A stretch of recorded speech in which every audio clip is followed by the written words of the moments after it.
You are about to witness history in the making.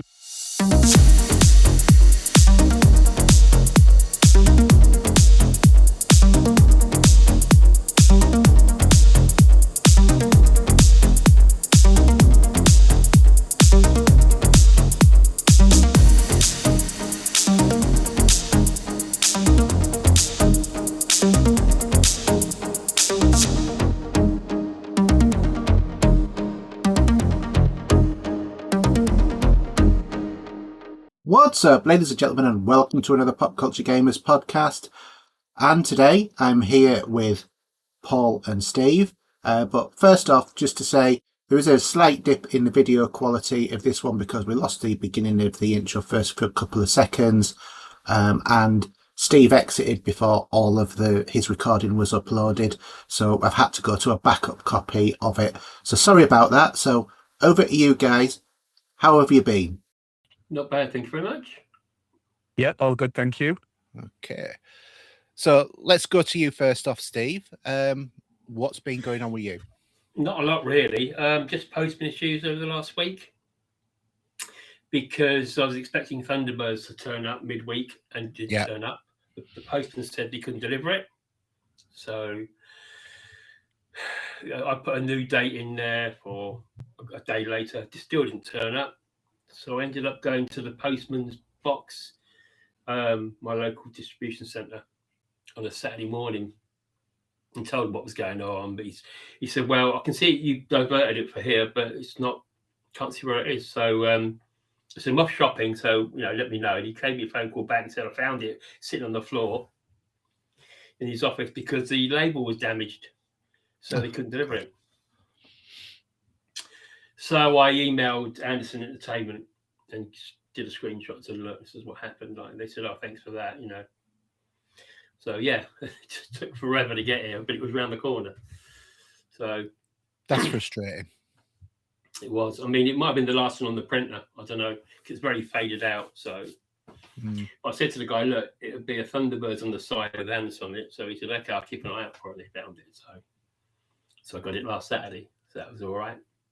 And the other one that turned up this week was fine. The label was all right for Thunderbird 1 as well. So at least they all turned up at last anyway. Other than that, that's all it really. Yeah, good stuff. What about you, Paul? How are things with you? Yeah, not too bad at all. Took some time off after Christmas with selling online and such like on eBay and whatnot. I've still been doing my buying and selling, so that does still involve some work. Because obviously I've got to buy it, test it, make sure it all works, and I put it to one side. But yeah, just getting back into that now. So I'm going to start reselling again next week, hopefully, which is all good. I had an issue this week. I was reorganising upstairs a little bit and had an issue with my Steam Deck. It had been probably left on standby, and it had actually fully drained. I mean, full on, like zero battery drained. Plugged in my charger and it took a little while and it came on.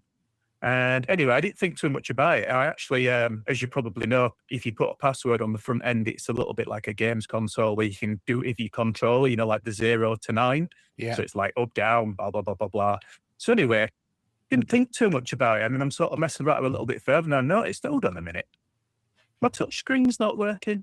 This seems really odd. I mean, it's not like anybody else gets their hands on it. It's been sat in the cupboard. No one's dropped it, played with it, altered it. I last used it. There's no disputing that. So anyway, I had a look online and it's actually a very, very, very common fault. So if you ever find that your touchscreen is not working on your Steam Deck, these just type into Google along the lines of Steam Deck, screen, touchscreen not working, and it'll come up with a solution. But quite simply, what you've got to do, you've got to hold down turn it off fully, no charger plugged in.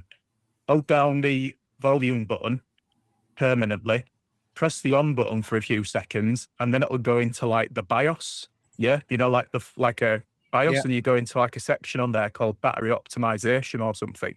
You got to put it into that mode. It shuts down instantly, and then you've got to leave it where it flashes the light about 4 times. It's very specific. I did it wrong the first time. I didn't wait for the lights flashing, like a little light near the power button. So it'll power down, and then what you'd simply do then, plug your charger back in, it'll instantly power back up, and then the touchscreen works again. bit bonkers, really. But it's meant to be a common fault, when you dig into it. So if you ever find you have that issue with it, anybody, look into it. Yeah. But Well, so go on. Obviously, other than that, not a lot else, really.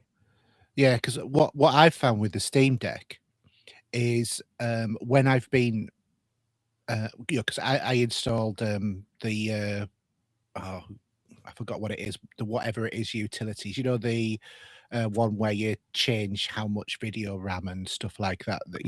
I did that. Is it Chrono Utilities or whatever it is? Something like that, yeah. It's really good because it does improve the performance of the Steam Deck. But what I found was, I don't know if you've found this, but the haptics on your touchpads don't feel the same as like just a normal Steam Deck. Have you found that?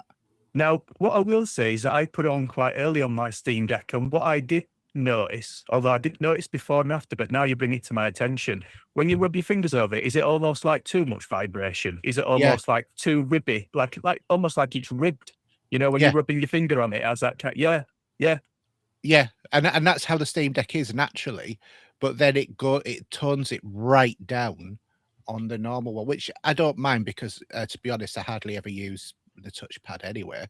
It's only for those very few times when you ever need a mouse on a game, on a PC game, which is next to never.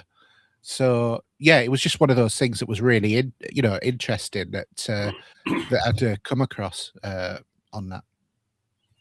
Yeah, it's surprising what things can change, but that is a really good freebie. I do believe, though, over time, Steam have taken notice of these guys because Steam are very good out there when paying attention. They're meant to have implemented quite a lot of them fixes and updates into the Steam Deck because they are pretty much obsessed with getting it, how do you say, optimized, which is a fantastic thing these days. Instead of them expecting you, you can't buy a new graphics card for it, but instead of them expecting you to upgrade it, they'll optimize it.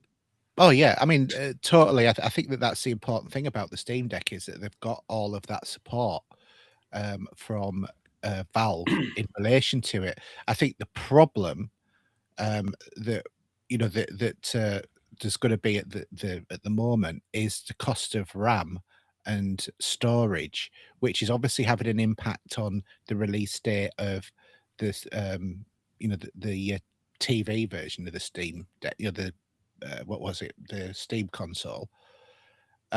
So, and I think that's going to have an impact on the supply and demand of the Steam Deck as well. Oh, it already has. If you actually take a look on Steam's webpage for the Steam Deck today, they've got the 256 version. I ain't kidding. You take a look, it clearly states in brackets that once this is out of stock, it will not be replaced due to RAM price increases.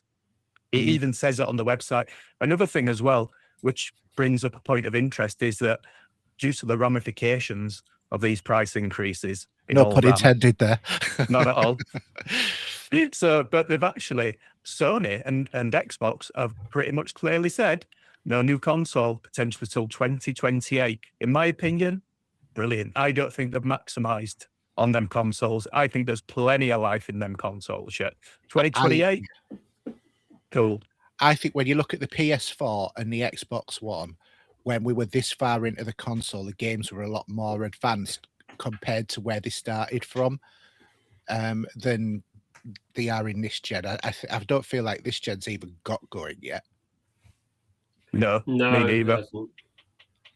No, it's the rumors that the PlayStation was saying that they were going to push it back anyway. They were saying next year. Yeah, the next PlayStation. But come on, really? Yeah, 2028. They reckon. In this climate, it's going to be difficult for people to purchase stuff. No, I mean, I really want to get the Steam console, but depending upon how much it is, it's quite unlikely because I'm after, for a start off, a really expensive. Well, I say really expensive. I'm after a 400 millimeters telephoto lens, and it's only 700. It's not like a £2,000 one or anything like that, but that's a considered purchase at the moment. I'd like to think they could do something with the Steam Deck where they bring out a bare bones version if they made it so that you could put your own storage in it and your own memory in it. Yeah, I And think that would be a good idea. But the memory on the Steam Deck is on board, though, isn't it? So that's the thing. If you want to update, you can update the memory on a Steam Deck, but you've got to be able to reball the sockets and stuff like that. And unless you know how to do that, and even then, it's risky doing it. I just don't think it's worth it. no, it's a shame, really. It'd be nice if they could do a bare bones one for people so they could have their own memory. But I guess the advantage of it being on board is that it's probably access faster, I assume, I would guesstimate. Possibly, or it just saves space inside the box. Yeah, that as well. Yeah. Anyway, anything else? I'm with you, Paul. No, not really. Okay. Well, for me, I've been doing a few achievement hunter videos, some of which are halfway through creation. So keep an eye out for them. I'm going to talk about some of those to get you a nice little 12,000 gamer score in total. I'll also be shortly doing a A80 upgrade video. So I bought that A80 AIM amplifier, which talked about in the last show, and yeah, evidently they've done a firmware update on it, but the firmware update is hardware. So you get a new remote control, and you've got to replace a board that's in the just behind the screen in the amp, because it's a beautiful little amp. And I'm also going to be looking at maybe updating the DACs in there at some point as well, because you can roll them along. And I quite fancy the idea of getting a Sophos op amps to be put in there, but I need two, and they're like $80 a piece. But it'll mean that the sound out of them will be absolutely amazing. So, I'm saving up for that at the moment as well. But my primary thing is ready for when I go to Alaska later this year is to get my telephoto zoom lens, because I want to get pictures of whales and bears and stuff like that. Do you know what I mean? Ice crystals. Yeah. Oh, I'll be seeing a glacier as part of it. So another thing that I've come across, and this might be something that'll impact you, but have you ever had off-gassing in Blu-ray cases? Sorry? You know what off-gassing is? Go on, I'm going to be stupid now, but go on. As in records? Yeah. Yeah. Do you know what off-gassing in records is? Explain. Go on. It's where the plastic, normally like the cover, the inner sheets and stuff like that, the gas escapes from the plastic over time, and it discolors and mottles anything that it touches. Yeah. Well, Blu-ray, and particularly a lot of 4K Blu-ray cases, have the same problem. So it might be worth just having, if you've got a lot, for all of your Blu-ray cases, just opening them up, having a quick look, and if it is, then just giving them a wipe just to clean it off, just so that you don't get disc rot. There's a lot of things. There's a lot up there to do. Yeah. So, yeah, well, just for anybody who's a physical media collector, it's definitely worth a look. I mean, my DVDs are quite old, so they're still okay. Yeah. Well, I mean, at the moment, I'm currently going through all of my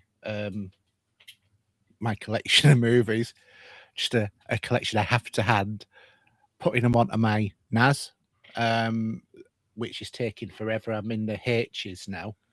No, I can't be asked for that. I really, honestly, physical media is about putting a disc in that box down there, putting it in, listening, and put it on your picture. Well, I'm doing it while I'm doing other stuff, so I'll just copy the discs over using MKV and then run it through Handbrake.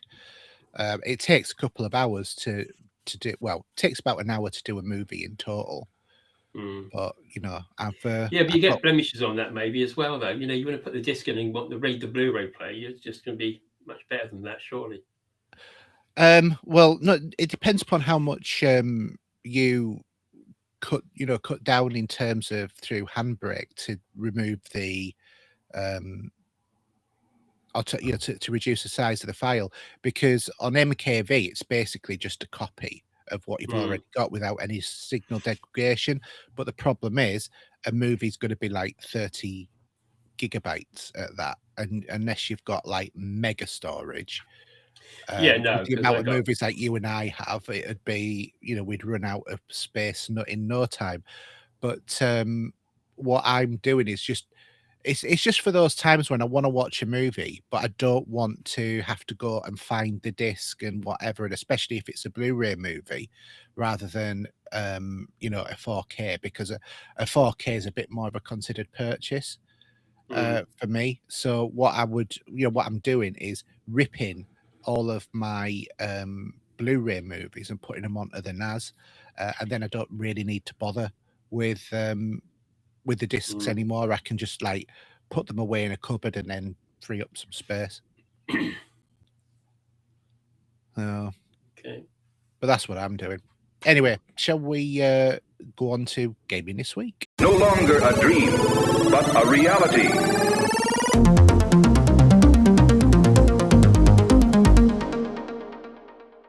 Okay, so gaming this week, and the big news for all of us Xbox fans is posting out to his personal LinkedIn account on the day that this was done, Phil Spencer, the Xbox lead, has president lead for Xbox, Microsoft CEO is stepping down in his capacity, and the current president of Microsoft's core AI, Asha Sharma, is taking over from the longtime chief of Microsoft gaming division. Yeah, he's going to be there in the background, isn't he, for 6 months apparently? Yeah, he's going to be there in the background, but it's not going to be long. But as part of a lengthy blog post earlier on the day it was released, Sharma introduced herself as a new Xbox boss, addressing both the team who'll be working under her and Xbox fans in a broad statement on her goals as chief and what's next as the brand shifts into a new era. The points that she's sort of like raised is, firstly, great games. We must have great games, unforgettable character stories that make us feel innovative gameplay and creative excellence. And they're looking to empower the studios to invest in iconic franchises and back to bold new ideas, taking risks, entering new categories, grounded in what players care about the most. And Matt Booty has been promoted in honor of his commitment as well, and has led the delivery award-winning team and has earned the trust of game developers across the industry. Second, the return of Xbox, recommitting to the core Xbox fans who have been invested in it for the last 25 years as developers build expansive universes, and they want to celebrate the roots and renew their commitment to Xbox. And then the third, also the other thing is about gaming now lives across devices, not only limits of any single piece of hardware. So the Xbox brand is now PC, mobile, cloud, and obviously on the Xbox as well, which we already knew. And then the third piece of thing that she said was about future play, looking about the reinvention of play and inventing new business models and new ways of playing, and basically not treat those worlds as static IPs and milk and monetize, but build a shared platform and tools that empower developers and players to create and share their own stories and all of that normal sort of rubbish that they come out with.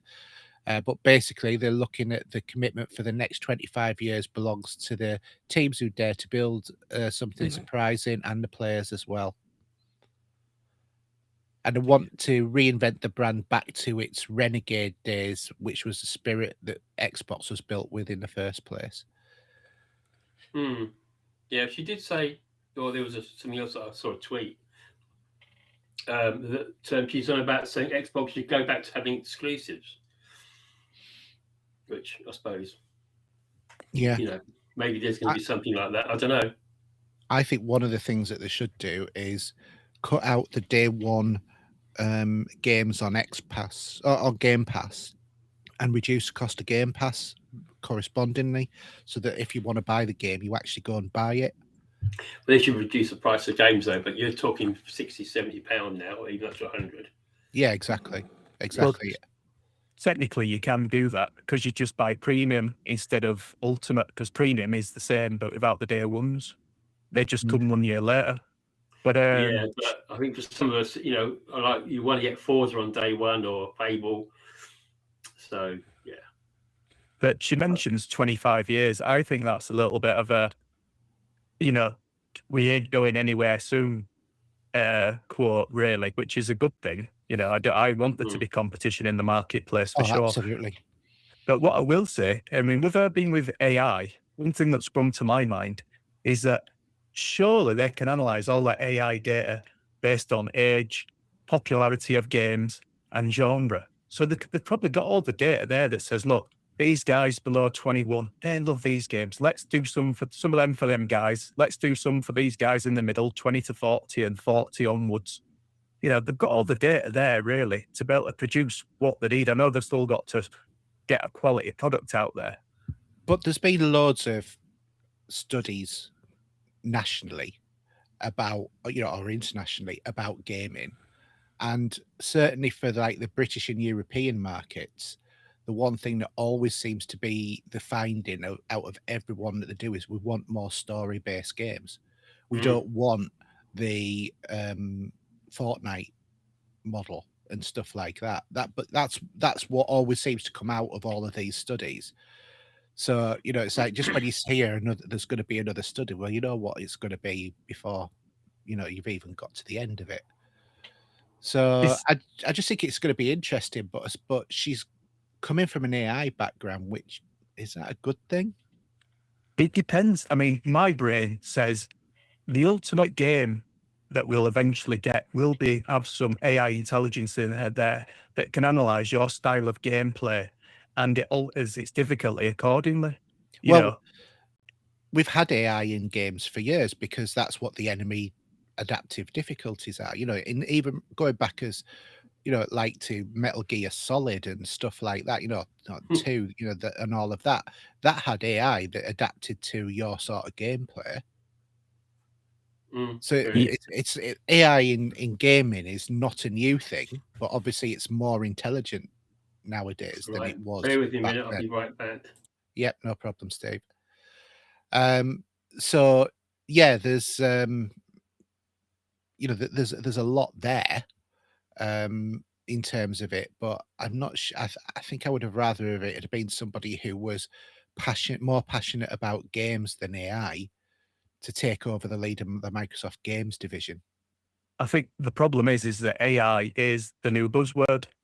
They think that is the that's like the new future, is everything's going to be AI, when really they're going to turn around and say, well, look, you're going to have to make it a little bit more human, really. Us guys want something a bit more human. But when you mention story-driven games, I love story-driven games, but they need to bring that fine line down, and hopefully the consumer will be happy with this, is that they can bring them story-based games down to on average about a 20-hour game, which I think is more than enough, really.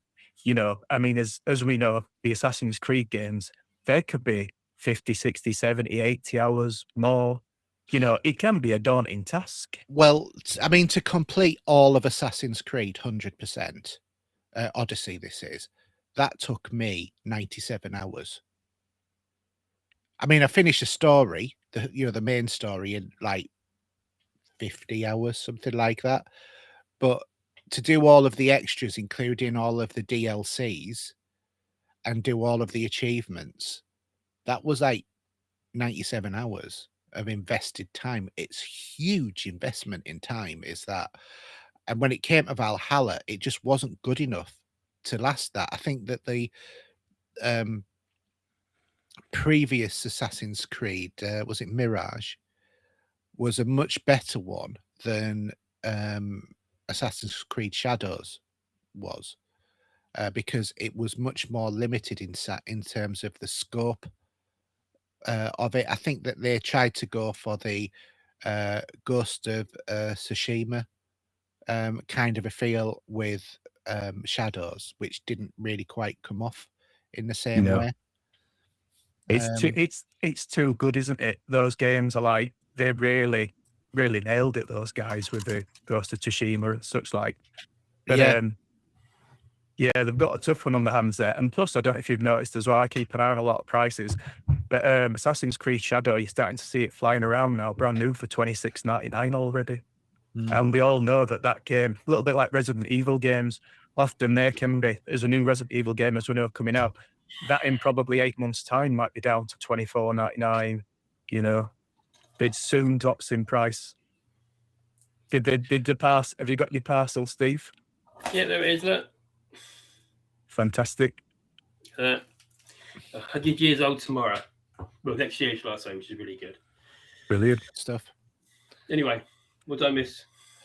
We were just talking about the whole thing about, you know, games and how long that they are, and the fact that we need to sort of like have them to be more discrete stories, a bit the way that Assassin's Creed Mirage was, as opposed to Valhalla and those sort of games, which should just go on feeling like ad infinitum.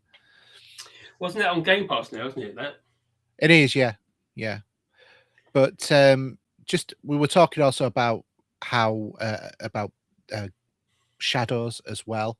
And then, you know, how they tried to sort of like do something similar to Ghost of Tsushima. So just using that as a segue, Ghost of Yotai Legends is up for release in the very near future. So this is going to be the new multiplayer mode, which will release alongside the game's 1.5 update and will be free to anyone who owns the original game. And Legends is an online co-op multiplayer mode where you'll team up with friends to challenge monstrous supernatural versions of the Yotai 6. And it's wrote by Sucker Punch's that was reported by Sucker Punch's communications manager Andrew Goldfarb. It will contain 3 mission types.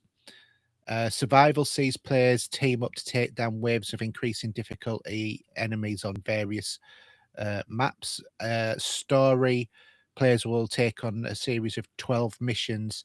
After every 3 missions, an incursion will be unlocked, which is a large 4-skill player assault on a stronghold belonging to a member of the Yotai 6. And then finally, they're going to do a raid in which players take on the Dragon Lord Sato himself. So seems like it's going to be quite an interesting one. Yeah, I've held off buying that. I did actually see that on an offer, as they keep having it on Hot UK deals at $43.99, and I've been tempted in. I've had it in the basket, but it goes out. It sells very quickly, and it soon sells out. But I've been tempted into it. I've got so many other games to finish. Is that on PC or PlayStation? Is that, I'm guessing? Yeah. Have you played it on played Ghost of Tsushima? I have. Oh yes. Yeah. Well, it's more of the same stuff, but with a different story, different protagonist, basically, and some tweaks in terms of how everything operates. But it's a very similar sort of game. So if you like that one, you'll love this one. Yeah, I'm about halfway through the other one. So I've got into that mentality of intending to at least finish the previous version before I go on to it, which they could get out the third one before I'm finished on that one. Who knows? But yeah. I must admit, I was such a fan of the first one. I actually completed it 100% in the first week. And I just took it straight back to CEX, and I got like exactly the same amount of money back for it as what I paid for it. So I was quite pleased at that. That's the best kind of It didn't gaming. cost me anything. That's the best kind of gaming. Mine's just up there at the moment, unfortunately. You want to play it, Steve? Yeah, I've got to sort my controller out, which I haven't had the opportunity to do yet. So, unfortunately, that's why mine hasn't been on for 6, 7 months, 8 months, maybe longer now. There you go. Did you hear about the other Sony news as well? That Sony have closed Blue Point Studios. They're mostly known for the remakes of Shadow of the Colossus and Demon Souls, which was a big PS5 launch title. I know they're not quite your sort of games, but Demon Souls, it was a fantastic remake. And a lot of people, every time they do with these PlayStation State of Plays, everyone's like, where's Bloodborne the remake? Where's Bloodborne the remake? Everyone's people like that kind of getting desperate for it. And Blue Point had been the perfect people to do Bloodborne remake. So you could almost say that's an extra nail in the coffin for Bloodborne, really, being a remade, which is a real shame because it would massively sell. People are begging for that 60 frames per second at the very least. Oh, yeah. And a Bloodborne redone would have been brilliant. Absolutely. Was there a recent State of Play by any chance, just on the last few months? Yeah, there was one about a week or so ago. It was massive. They had loads of gear on it as well. Yeah, it was really good. Wasn't there a God of War remaster or a remake or something as well? Wasn't there something like that? Yeah, and then they sort of dropped some, I didn't like the look of it, but some kind of 2D platformy God of War game, which I guess is meant, it's like a $24.99. So, but I didn't fancy that, but it was something that they said and available now, that kind of thing. Cool. Yeah. Okay, well, I'll just have a quick flick through some of the chat ones just to let you know about what's coming. I'm not going to read them all because there's like a gazillion of them. But Legacy of Kain Defiance Remastered is a old game that's obviously had the remaster treatment. There's already been a Legacy of Kain remastered. It started out on the Evercade and stuff like that as well. And if you ever like that on the PS1, good game to pick up. Obviously, we mentioned already Ghost of Yotei Legends. That one should be a good one for you there as well. I think some people tend to like Shadow Tactics Blades of the Shogun is out on the 18th of March. Death Stranding on the Beach is out on PC shortly as well. Another Dynasty Warriors Complete Edition remastered on the 19th on the PS5 Switch 2, Xbox and PC. And then there's Super Mario Bros. Wonder meetup in Bella Bell Park, which is an expansion to the game, which should be quite interesting for people. There's Mega Man Star Force Legacy Collection and Virtual Fighter 5 Revo World Stage. They're out on the 27th and 26th respectively. And then there's another Legacy of Kain. This one's Ascendance coming out on the 31st of March as well. So there's a few things coming. One of the big games though that's coming out, and it's Marathon, which is by Bungie. From Bungie. Yeah, that's true. Oddly enough, I did hear some late breaking news about that though. That and this may even sound a little bit nuts, that in America they've actually had to rename it to Snickers.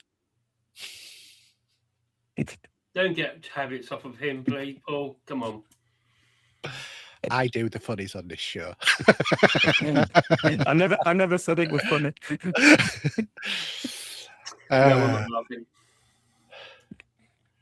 But that's a game that can live and die in a week.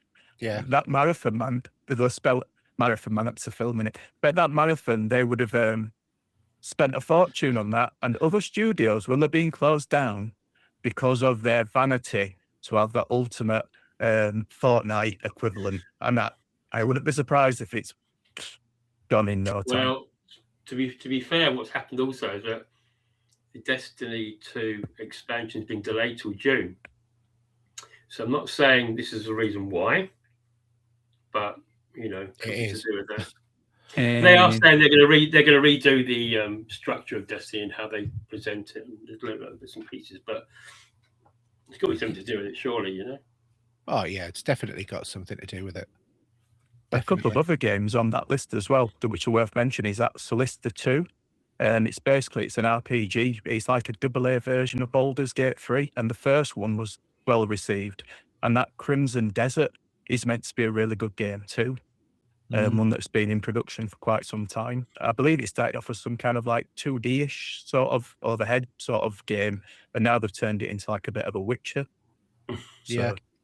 And there's also Monster Hunter Stories 3 Twisted Yeah. Reflection, because I know that a lot of people are really into their Monster Hunter. I never could get into that as a franchise personally, but you know, Well, that one's a bit different, you know. That's like a Japanese RPG. It's different from the other ones. That's more like a cutesy sort of game. It's almost like Pokemon meets Monster Hunter, and they're actually really good. I've been playing Monster Hunter 2, and that's actually just come to like PlayStation's monthly pass. So if you want it on there, they often do that, don't they? Release like the last one to get you interested in the new one, to make you buy part 3 or whatever. And of course, let's not forget the absolutely groundbreaking, exclusive that was exclusive to Xbox, which is now going to the PS5, which is New Super Lucky's Tale. Suppose it was their equivalent of some kind of Mario-ish game, I guess.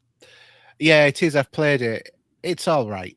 It's just a cutesy platformer 3D world, isn't it? Yeah, basically. Okay, anybody want to pull out any of the Twitch subscription games, or shall we move on? I'm fine. No, I'm all good. Okay, well, if you haven't played Civ 6 or Lego 2K Drive, you can pick it up for free on Prime Gaming at the moment as one of the free pickups, as well as a whole load more. And this week and next week on Epic, there is Return to Ash, Stallcraft, Boxes, and My Night Job. So, okay. Steve, what have you been playing? Well, I thought I'd go last. It's only one game anyway, so I'd rather you crack on first at the moment while I'm just putting some things together. Okay. Paul, do you want to go? Sure, yeah. I've played quite a few. I won't talk too deeply about each of them. But I kind of go through like a bit of a phase. I'll play one sort of game and I'll say, oh gosh, you got to go play that sort of game as well. So this kind of started with Kingdom Come Deliverance 1 being given a next gen update or an enhanced version for PlayStation 5 and for Xbox Series S and X, which has made a massive difference to the game. I originally did play it on PC, and it has been free on Epic as well. So a lot of people have this already if they've got a PC. But when I first played it, it's more of a simulator. It's not a simulator, but it's more simulator type. Is a little bit deeper is the gameplay than a lot of these sorts of games. And I found it a bit of a chore to play, but I actually decided to buy it on PS5. It was something like, I think it was I can't remember the price, $7.99-ish or thereabouts, and it give you the free upgrade and all the DLC as well. And because I'd played it previously, I felt more comfortable getting into it, and I must have given that about 10 or 12 hours. Really enjoyed that. But although I'd actually already bought Kingdom Come Deliverance 2 just after Christmas, because I've been doing the Year of Shame, and that had been sat there unwrapped because I'd actually played the 4-hour free store version you can actually play through having like PlayStation Premium equivalent. So yeah, both quality games. And Kingdom Come Deliverance 2 is coming to Game Pass Ultimate. Oh no, I think it comes to Game Pass Premium. Them two games, Kingdom Come Deliverance is a lot of people's game of the year for last year. So part 2 is meant to be the one to, you know, if you fancy diving straight and having a bit more fun, you can always go back to part 1 if you like. So yeah, and I will say, yeah, absolutely highly recommended. And then I got this massive urge to play the Oblivion Remaster. I'm a little bit tight-fisted, and I just wasn't prepared to pay. You'll put the hours in for it. That's the problem. Well, this is it. Well, Oblivion, I originally played it on Xbox 360. Absolutely loved it, Mm. but I probably only played it for about 12 hours or so. And so my biggest chore with any game, although it's been many years since I played it, is getting back beyond that point you got to when you last played it. So Yeah. I've literally probably about 5 hours beyond that now, and I'm really enjoying it. I'm closing more gates, more of the stories opening up to me. But Oblivion, a lot of the people, one of the things that put me off buying it, a lot of people seem to think it's been abandoned already by the developers, simply because the last release they had was something like 1.3. And the problem is, it's still full of bugs. And if you take a look at these Digital Foundry videos about the game, yeah, well, this is it. They've almost been extremely true to Bethesda, too true, in that it's full of bugs. There's little bits that I've played on the game where certain characters aren't turning up. And then I've had to read online, other people says, well, he's actually, this is when you join in the Thieves Guild, he's actually stuck in some warehouse or something. And if you go to this particular warehouse, you'll find him inside there, and he isn't able to come back to the Thieves' Den because he's stuck in the warehouse. That's not meant to be part of the story. It's part of the bug, unfortunately. So I am loving it. I am really enjoying it. And it's giving me exactly what I want, that dungeon. You know, I mean, they were the gold standard, obviously, were Skyrim and Oblivion. And I still don't think they've actually been bettered as significantly. You know, things have improved. It does feel a bit meat and potatoes by today's gaming. Does the actual gameplay? You've seen it all before. But yeah, really good. Another game I played as well. This might be one that you fancy playing. I don't know if you've played it already, Steve. And that's Atomfall on Xbox Game Pass. I've looked This at is it the- because it's like Fallout, isn't it? Really, that sort of idea. Well, it's a little bit more like, I remember you guys talking about it ages ago on the shows. You remember We Happy Few, which was meant to be the next big, really disappointed in that. The next big BioShock. Well, it's a good game. I played that for about 6 or 7 hours. I've got access to Game Pass Premium. I don't have access to Game Pass Ultimate through a family member's account. I use their account, blah, blah, blah. And so, yeah, it's on there. And I actually really enjoyed it. It starts off a little bit unusual, but I think you'd really enjoy it. If you quite liked We Happy Few and the bits you felt a little missing from it, I think they're actually in that Atomfall. It's got, because it's set in England and it's quite quirky, very English. Yeah. If I remember rightly, it's actually set in the north of England as well, isn't it? Yeah. So you might need an interpreter. Yeah. So, but yeah, it is. So, but yeah, really good actually. I really enjoyed it. And I've been one other game that I bought just after Christmas was Stalker 2. I've actually put it down as I'm playing it on PS5. I'm not playing it on PS5 at all. I'm playing it on Xbox. I bought it second user ages ago. So yeah, Stalker 2, another one of them games that came out. It had a really bit of a rubbishy launch. So, but now they've fixed it all like a year later or so. And I played Assassin's Creed Mirage, the free 5-hour story pass. I'm still about 4 hours into that. Really good. And another game you might not have heard of, Elex 2, I've played it. Yeah. Yeah. I really like it. A lot of people say it's janky, but I like the jankiness about it. There's something about it. It's charming. It's like a good AA game. And I like the jetpack, the way you can just go float around and do your own thing. Yeah, Elex 2 is not bad. As a matter of fact, you're the only other person I've ever known to have actually played it, to be honest. And you can pick it up for peanuts as well. Yeah. So I think I picked it up for about £5, and that was a couple of years ago, if I remember right, because it wasn't popular at all. No, Really? I bought a PS5 original game from Amazon, and I think it was about £9. That were delivered and everything, and that were brand new because he just couldn't sell them. And another game I played on Xbox Game Pass, although I actually bought the disc ages ago, and it was 99p from CEX, and that was Rage. You remember the original Rage? I do. Yeah. That was the one where you had a whip and you had to whip certain parts of the body or something, wasn't it? Was it a very colourful game, wasn't it, if I remember rightly? Yeah. That might be Rage 2. I don't think it's very colourful. It's definitely Doomish. It's not as dark as Doom, but it's that doom and gloominess to it. But yeah, and I tell you what, because they did that, the upscaling and give it the 60 frames per second, the frame rate boost or whatever they did with these old Xbox games, it plays modern. Only thing that makes it look dated are the textures, really. If the textures were updated, and it's actually a good fun game. I'm actually really enjoying it. It's got a good pace to it. Yeah, But I think I might have been thinking about Rage 2, but yeah, I mean it's sort of like somewhere in between Doom and Fallout, isn't it? yeah, But it's Yeah. quite linear in its approach, if I remember rightly. yeah, it is very story driven. These little side quests, but really it's more story focused. But yeah, that's pretty much all I've been playing. But Oblivion's the game I played one more, which was Elder Scrolls Online. If you haven't played it, highly recommended. It's not as good as Oblivion, but it's 7 out of 10 in comparison to Oblivion if you fancy more Oblivion. I have played Elder Scrolls. I actually had it on PC online, but I can't bother sitting in front of the PC and playing it. But it comes as part of the PlayStation 3 catalogue as well. I've got the special edition of that had the big statue and stuff that came with it. Comes in the most huge, ridiculous box. It's almost the same size as the Halo 5 box, to be honest. It's massive. But yeah, it's not a bad game. I think I've got my What have you been playing? as well. Well, what I've been playing a game that I got free on the Epic Game Store, which is Nobody Wants to Die.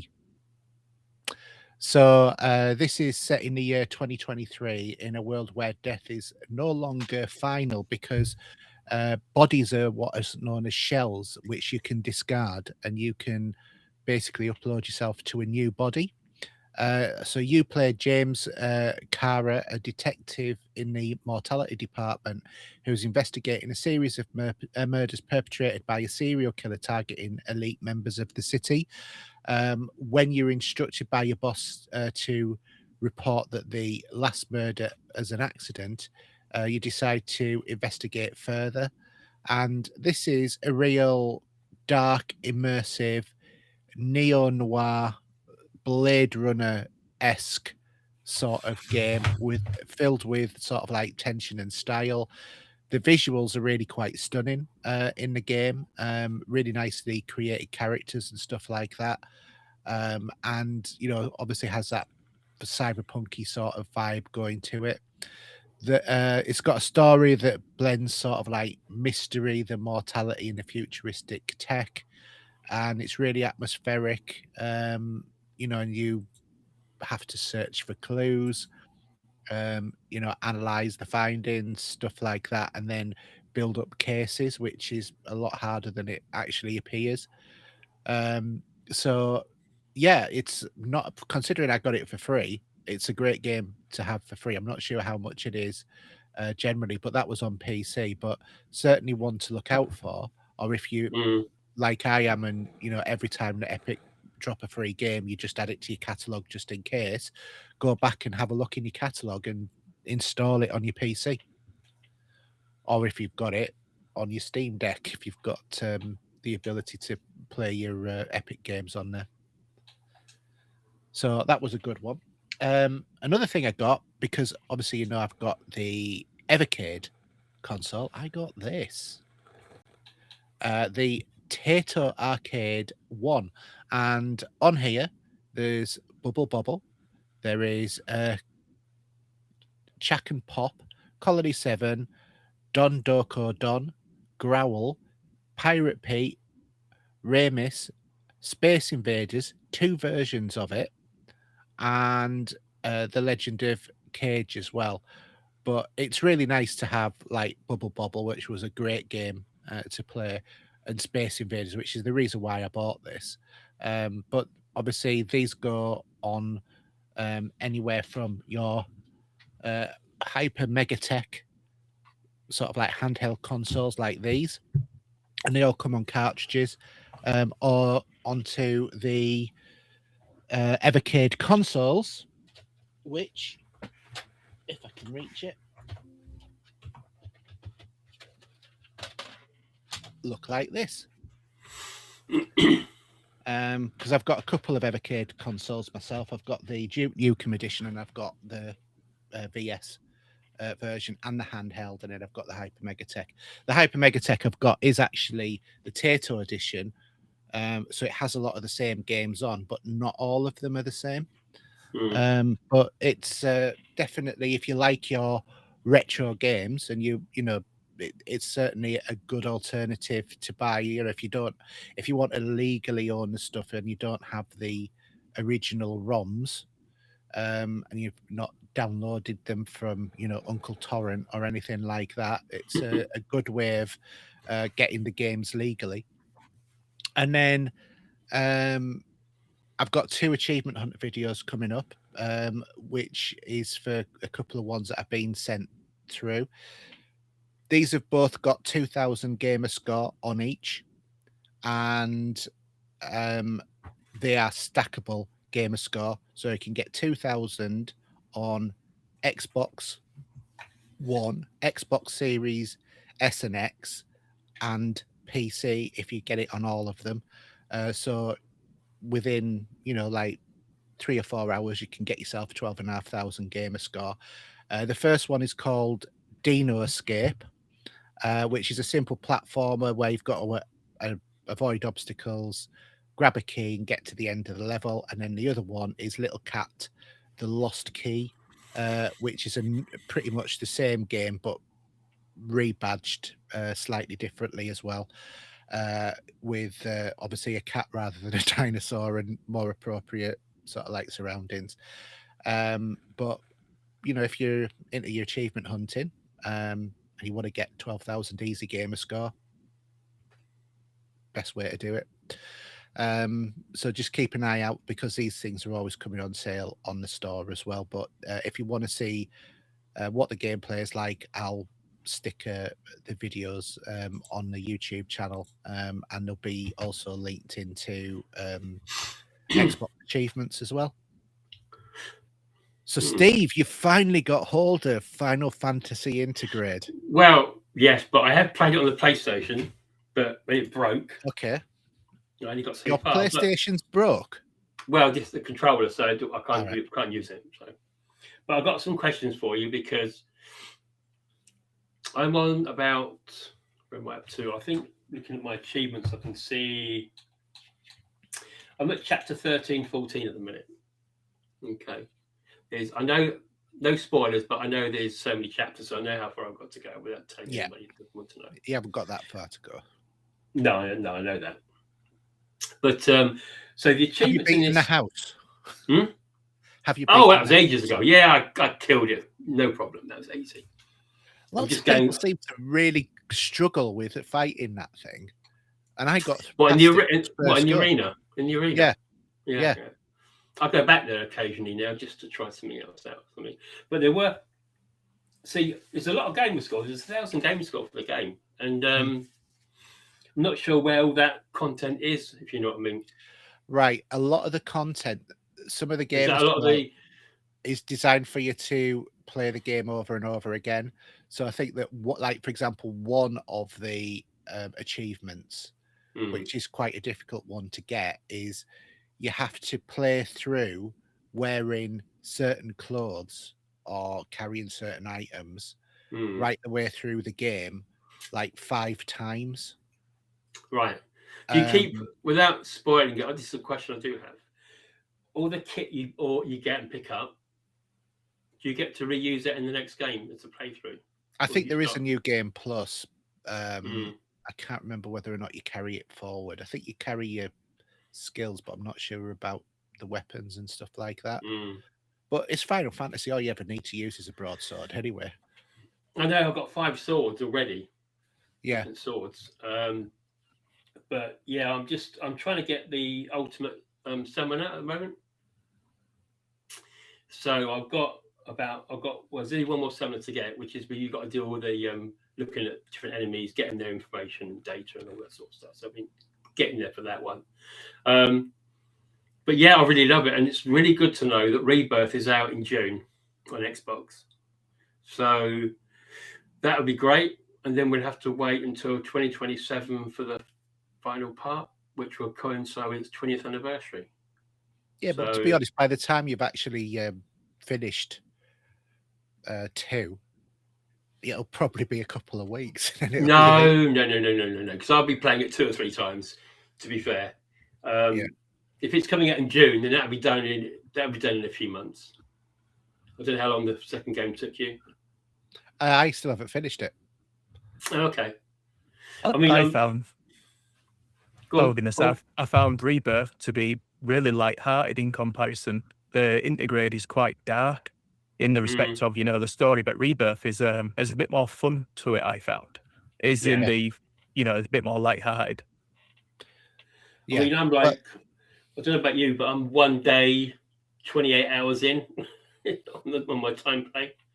And that's because I'm everywhere, really looking for stuff. And Oh, you've got to look around every corner because you find, mana and all sorts. And absolutely. Places. I mean, I did, because when I purchased this, they did give me another copy of Final Fantasy VII original. Yeah. With it. So I did stop that, but I thought, no, I'll save it for another day because I do get emotional over this game. It's one of those games that, playing it 20 years ago nearly now. And even just hearing the music can get me emotionally for this game. It's that sort of game I used to take away with me when I used to work up north. And I'd pack the PlayStation, plug it into the local hotel, and sit and play Final Fantasy VII. That's just what I used to do. Carry on talking a second. Yeah, go on now. Isn't it like 30? Isn't it like 30 years ago it was released? 1997. Was it? No, but it's longer, isn't it? Because we're in 2026. Is that? Because I'm reading something here. That's 30 years, is it? Oh no, I'm not doing my maths. Is that 30 years? Is that 20 years? Well, it says here that Square Enix confirmed that Rebirth, the third-part remake, will be available on the PS5 exclusively. Part 3 is expected to be around 2027, potentially aligning with the 20th anniversary, 1997. I was going to show you my CD collection of. I've got the Final Fantasy Integrate soundtrack, and it's on 7 CDs, and it's a Japanese import. It's brilliant. Where'd you pick that up from? I picked that up from eBay. Yeah, I can't find it. I mean, we've both got the album, haven't we? And I've got it digitally on my your choice of player. Yeah. But no. Yeah. It's something that I want to get because it's just my love for the game. To be fair, early in my gaming career, forgetting all the stuff I played, like what you play now, even. But this game means so much to me. This does, It's funny, isn't it? How there are those games that that just resonate with you, and I'm exactly the same. Final Fantasy for me is one of the most important games in my gaming life. I do. Oh, you can play 1 and 2 now, can't you? On the Xbox, they got it on Game Pass. I've got the Final Fantasy 13 up there, and also Lightning, which came after that as well. Yeah. And Lightning was before that. In terms of the new ones, yeah. Yeah, that was in the 360. That was because I've got a copy. I've got a box copy of it upstairs up there, so that's on me. So I can go back and play those, and I've got some of the books as well and the walkthroughs. I'd love a walkthrough for this game if they did one. I'm not sure that would be a hell of a long walkthrough.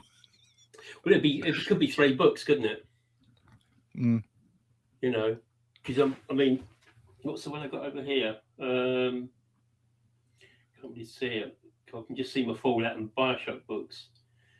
But I think it's Final Fantasy 13. It's like really thick book. It's a gorgeous book. But yeah, no, Final Fantasy is just that sort of thing that resonates with me till the day I die. Really. Right from that opening thing of the the music and everything, it's just so iconic. I'm missing. You can collect the jukebox CDs. I'm one short. I can't think where it is. There's one I need to get. Have a look for a walkthrough. Yeah, I will do probably. But I just recently got the key to open up all the boxes for the big dude that you take out in the Walmart area. say Walmart sounds like American there, but yeah, no, that was it's really I love it. It's just never ending. And what I would probably do is even go back to 13, 15. I think was the one with the guy in the cars, wasn't it? Do you remember that one? Yeah, which was really good. I don't know if you played them, Paul, or not. Have you? Yeah, I really liked that. I remember it getting like a bit of a relaunch in America where it wasn't like the Jimmy Fallon show or one of them big American shows. And the kid from Lord of the Rings, who was the main actor who played Frodo in Lord of the Rings, they kind of promoted it. Yeah, they went on that show and they were playing it and having like fun together. It was like that was a big relaunch for them to put it back into the American sort of psyche, really. I really liked it. I thought it was fantastic. I like that optional. You can have it live action or you can have it paused, because there's certain parts in that game where you're happy to just hack and slash, and there's other bits where you want to kind of slow it all the way down and then continue. Yeah, I love it. I think it's a great game. I did finish it. Did it let you go turn-based if you want to? I can't remember if it did or not. Yeah, that was the thing. You could have it, but you could stop time, which I thought was an excellent way to do it. And when it stopped the time, you could like literally zoom around and have a look at things. It was really, really cool. But I did enjoy it. I mean, that one I did complete. I did the DLC as well, I think, for that one. So yeah, I'm just that. I know the other game is Blue. Is it Blue Dragon? That again, that came later. Not Final Fantasy. I could never get into that on the 360. Early, I got this Japanese CD soundtrack for that one, which I bought. Again, that is a wonderful game. It's better than the types of the Ni no Kuni sort of games. I love them. One and two. I think it's better than those, to be fair. And it's downloadable on the store still. You can still pick this up. What was the game? I've got it. Where it was designed for Xbox, because the original Xbox used to have like a bad thing for people saying, well, it's got no JRPGs. And then the guys from Final Fantasy. That was. Is that Blue Point? Blue Dragon. It was. That's what I'm talking about. Yeah, they did another one though, didn't they, as well? That was released for the Xbox exclusive, and it's very Final Fantasy looking. Lost Odyssey or something like that. Lost Odyssey, that's the one, yeah. I've got them on Xbox. It's the sort of games I will happily pick up at CX for like 99p and 199 because it's like, why not? Because them games can still look, because they've often up-resed them, they've turned them into 1080p or maybe even 4K. Yeah. So they look just as good to me, other than the textures, and I'll happily play them. Yeah. Yeah, that's why I still play the original now, even though I started it again. I thought, no, I won't spoil it with playing this version. So, but yeah, no, I just love those games. Really good. What do you think to part 12? I've got 12 on Switch. I was playing it handheld. I'm probably about 15, 20 hours in. People didn't like the combat originally. Can't think what 12 was now. What was that game? What the cover looked like? Do you remember? It's a Zodiac Age, they call it. Final Fantasy 12. Yeah. So, I mean, I played the others. The others after 7. There was one with Yuna. I think that was maybe 8 or something like that. I think that was quite good. But yeah, I've purchased a lot on the PlayStation. I need to repurchase them on the Xbox now, though. To be fair, it might be worth just going to see if I can just pick up the disc and then just exactly. You'll get it for so cheap at CX that it becomes why not? Yeah. Definitely. But yeah, that's just what I'm playing. I've got it on at the moment. I'm 250 Gamerscore in. I just did the VR battles. Did you do those? Yes. I can't remember if I did. Yeah, there's a little school kid runs around earning material for you by doing all the quests for finding stuff out. And there's 2 VR missions where you can take 2 summoners out, which you get an achievement for. So, and then once you beat them, you get that summoner added to your collection as well. So, I must admit, the last time I think I played 7 was the year that it was released. So it's a few years for me now. So my memory of it is a bit rusty, but I did go back to it, but I only got back finished where you've blown up the Maca power plant. Yeah. I got up to there on the second playthrough. Yeah, because there's 2 bombs you take. The first one was the original. Obviously, you start the game off, and the second one there, where that was just lovely. It just looks gorgeous as well, and everything about it. I can't express how good. I mean, that it is. It's worth people who have been involved, been into that sort of stuff can really try them. I think that one of the things that really made Final Fantasy was the approach that you could attack something with certain elementary powers, or elemental powers, I should say, and it wouldn't do any real damage. But then, say if it was an electrical creature and you hit it with electricity, then it would do massive amounts of damage. Yeah, because it's like I've got Tifa's running wind at the minute.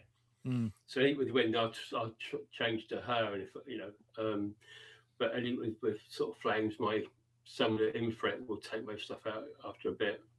Yeah, but yeah, I will play this 2 or 3 times easy, I think. Did you ever play Final Fantasy Online, the version? No, I've never gone down that route. I just think maybe it's a route maybe not to take. The good thing is it's free to play up to level 30.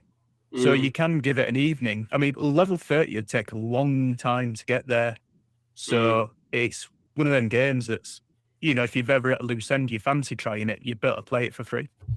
Yeah, I think the problem is though, is once you get to level 30 and you've invested a lot of time in, you're going to say, yeah, okay, I want to continue and invest in time.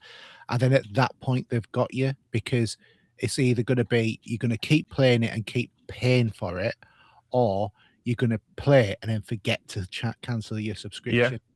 Yeah, and it's $9.99 for it. Yeah, I disagree with that as a model for gaming. I really think it's a bad model. I'd like to try. Is it 16, which is one of the newer ones? I've not tried that one yet.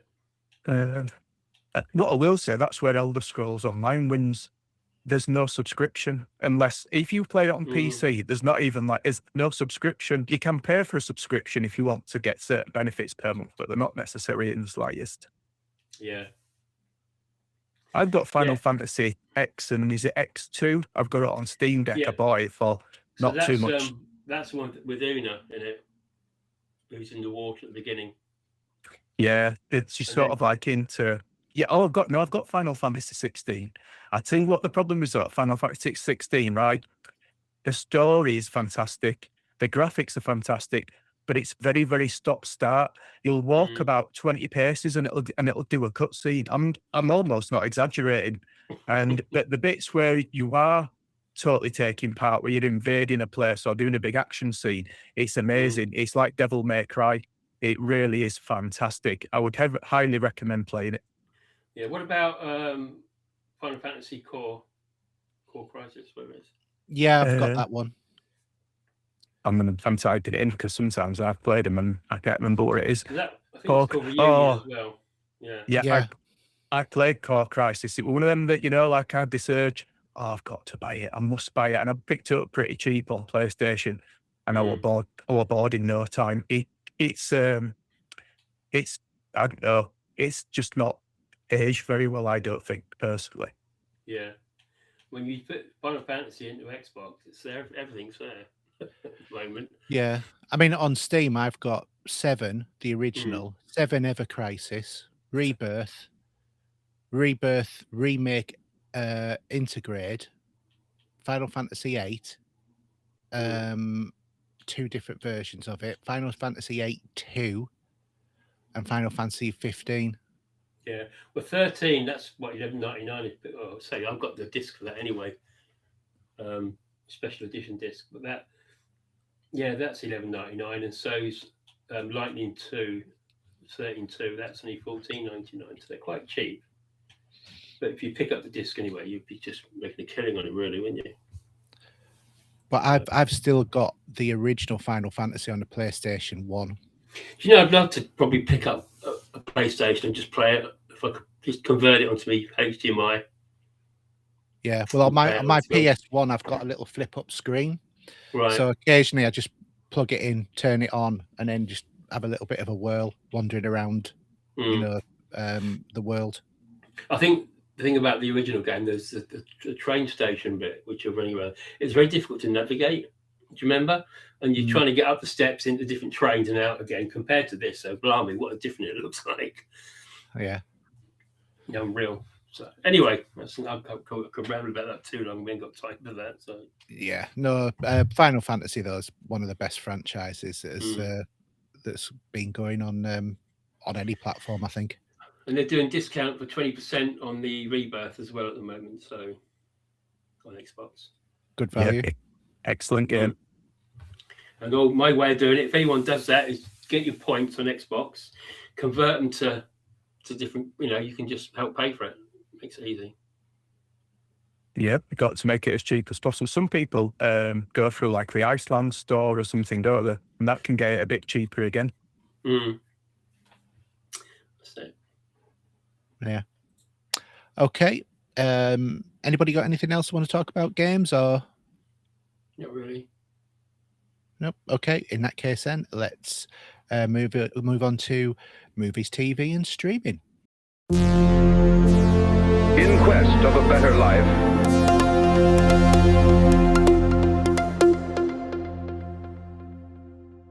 Okay, so no real news about movies, TV, and streaming, other than the fact that it is the BAFTAs tonight. Cool. So it's always bath time on a Sunday, though, isn't it? it is, yeah. I'm quite sure as well we'll be quite baffled at some of the winners as well. But in terms of movies that are coming out, what I'm really looking forward to, which is coming out on the 27th, is Scream 7.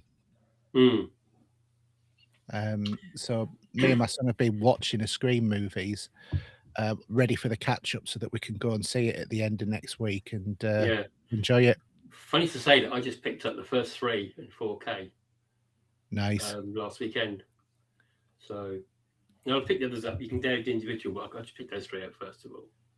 Oh yeah, you got it. I mean, the first 3 are the best anyway. But we were watching Final Fantasy, Scream 5, and it's just like you forget about how meta that is. So that, and we were, my son was laughing his head off about the bit where on the TV, Ghostface is behind the person who's screaming at the TV about what's about happening in the world, and then it cuts to the person who's watching the TV watching the Stab movie, and coming up behind them is Ghostface while they're complaining to the TV about, for God's sake, look behind you, and all that.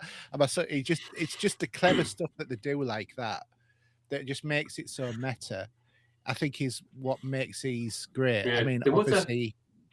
So go on. There was a little tribute to Wes Craven. Yeah. So I think it was 6. They drive down the high street, the American high street, in a wagon or something. They pull up at a junction, and I paused it, and you look at the right. They've got a reference to Nightmare on Elm Street on the wall there, sort of thing, Yeah. With Elm Street as being the road to turn right into. But yeah, they're great movies. I look forward to that. Yeah, really looking forward to it. Slightly different movie, but I haven't followed them all the way through, but I fairly recently watched the last Final Destination movie, which is kind of like so have I. I've actually just gone through all 5. Yeah. The last one. The last one. There's some of them. I won't spoil it for him, but the bit where she ends up in the bin compactor thing, classic. That. But you were done so well. You could take it seriously or not seriously. Well, you do. I mean, they all blend into each other now when you think about them. Yeah. I got the box set of 5 on Blu-ray, and I can pick them up any day of the week and just put one on. I really liked the last one. I think that the last one for me was probably the best out of all of them. Probably because it was more graphic in terms of the deaths than anything else. But they were absolutely hilarious. Like, for example, the kid who causes all of the accidents right at the beginning by stealing the coin causing a bad look, flicking the coin, trying to get it over the edge of over the edge of the tower, and then it flying into the air vent and then getting stuck and then causing all of the problems. When he misses being killed, escaping from the top platform, and then he runs out. That is just so funny. Yeah, because this one's called Bloodline.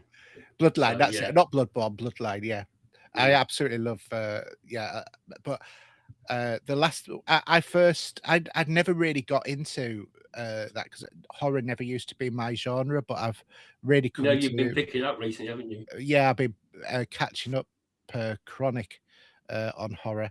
In a matter of fact, I have just ripped. Oh, very good. All of them. Say again? I've just ripped all of them to go onto my NAS. Hellraiser, I've just ripped them all to go onto my NAS. I'm really interested in the first 2 or 3. No more. I can't stand them. Yeah. I think 1 and 2 are the best. But the first time I'd watched Bloodlines, it was I was on the plane. We were flying over to New York in November, and I thought, right, I'm going to watch it. And it was so incredibly violent, I suddenly became really hyper conscious of the fact of what I was watching, and I thought, I can't watch this. So I ended up watching something else that was, a lot more benign sort of thing. But now, I was thinking, I wish I sat and watched it. Go and watch the Wrong Turn movies. Right. Watch those. Okay. They're good. They're called Wrong Turn, and there's about 8 of them, I think. Right. It's sort of in the woods, weird people in the woods sort of stuff, and teenagers go for a trip, and they bump into, like, not Texas Chainsaw Massacre, but that sort of idea. But yeah, those, and the latest Wrong Turn movie was really good as well. That was not long ago that came out, or was it a remake? I can't remember. But yeah, they're good fun. Yeah, they're worth a watch. Yeah, good stuff.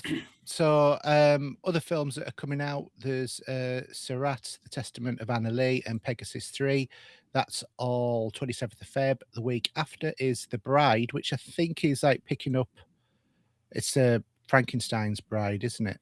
If I remember right. It's a remake of, it's a remake of it, yeah. And that's got Jake Gyllenhaal and Christian Bale. There's Hoppers and Mother's Pride. Nothing to do with the bread, I don't think. And then on the 13th of March, there's How to Make a Killing, Reminders of Him, Undertone, Resurrection, A Pale View of the Hills, Learning You, and One Last Deal. So there's some, quite a lot of films coming out. I'm not sure that the quality is there on the films at the moment, though. I think it's more they seem to be going for quantity rather than quality. But anybody want to pick out some of the Blu-rays? Well, I've got to ask what this is. Where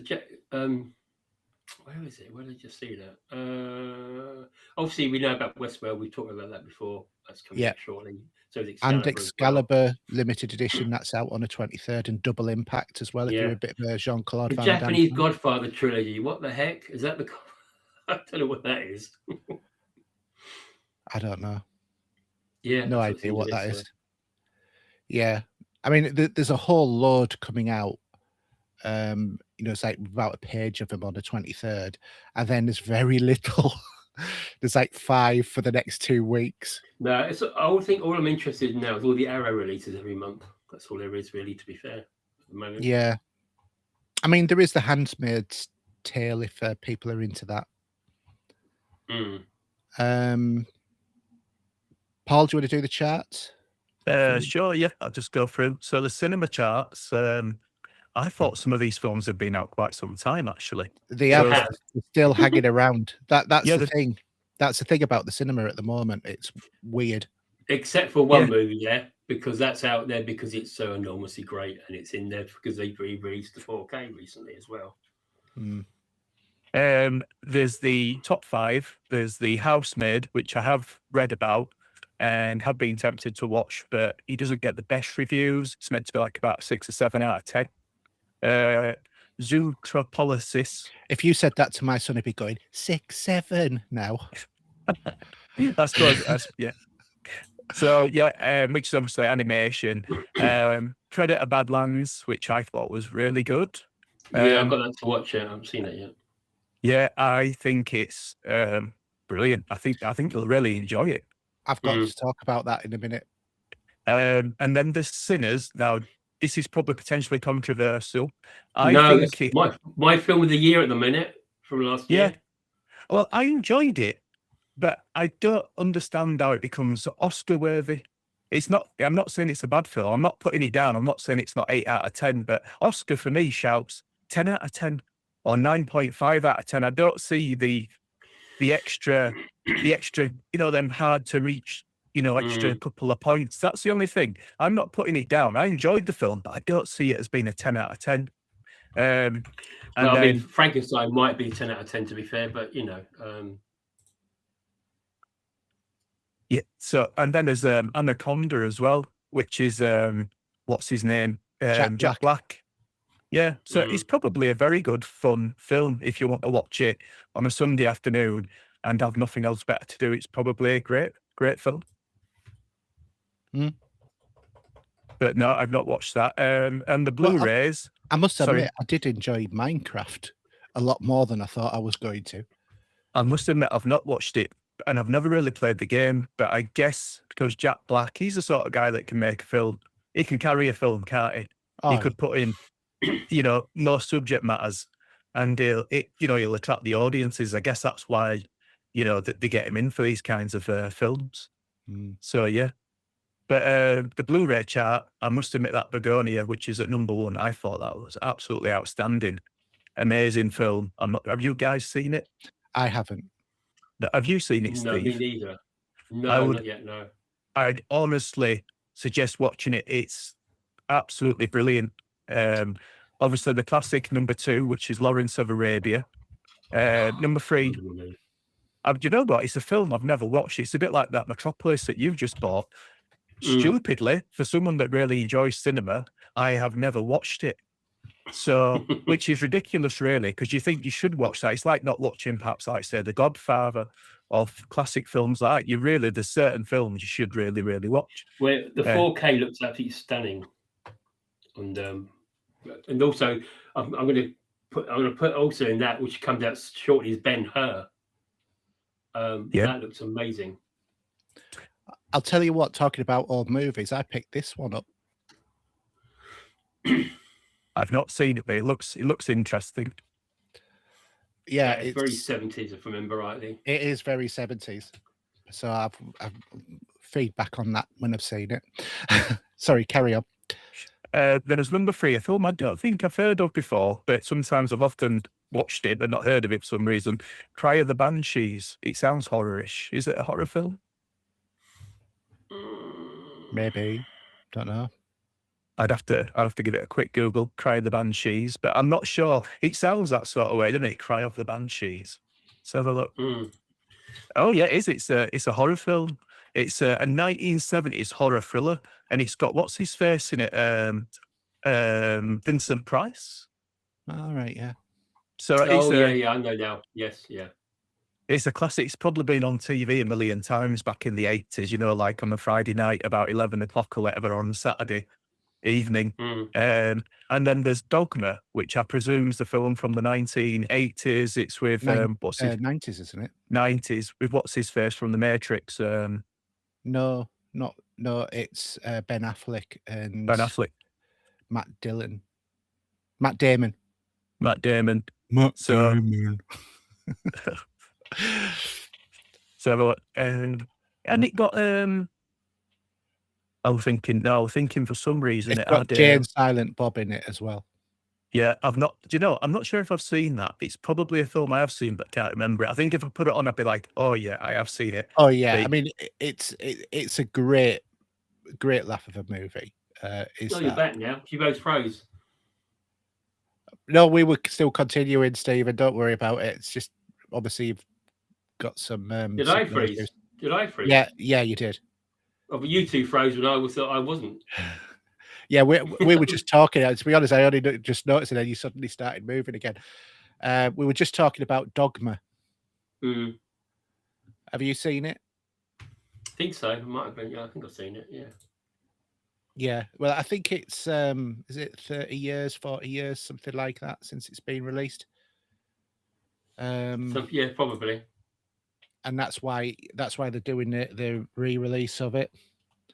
Right. And number 5 is a film called The Straight Story. I've never heard of it. I've literally just IMDb'd it. And it's a David Lynch film, which could be interesting. It's from 1999. And it's about Alvin Straight, who's a 73-year-old, learns that his estranged brother, Lyle, is critically ill. Unable to drive, Alvin embarks on a journey from Iowa to Mount Zion by riding a lawnmower. But it's an 8 out of 10 film. And it's a Disney film. It's by it's Disney. I'm not sure it's a Walt Disney film. But yeah, could be an interesting one, but never heard of it. Well, so speaking about the BAFTAs, so I've just brought that up, and I don't know if it's not a live program, but I've got the winners here. Oh, very good. Right. Best film was One Battle After Another. The Sinners didn't win that one. Outstanding British film was Hamlet. Leading actress Jessie Buckley for Hamlet. Leading actor Robert Armayo. I swear, shall I say? Amazing film. Yeah, Wunmi Masaka from Sinners. She was supporting actress. Sean Penn, One Battle After Another, got one for that. Best director was One Battle After Another again. Outstanding debut for British writer was The Father's Shadow. Best documentary, Mr. Nobody Against Putin. Animated film, Zootropolis 2. There you go. Just a quick look at there. Best original screenplay was Sinners. What else we got here? Original score was Sinners. Cinematography was One Battle After Another. Also, it got editing as well. Frankenstein got best costume design. Frankenstein got best production design. Makeup was also Frankenstein. Sound was for F1. Special effects was Avatar: Fire and Ash. British short film, The Endorsement Trents as well.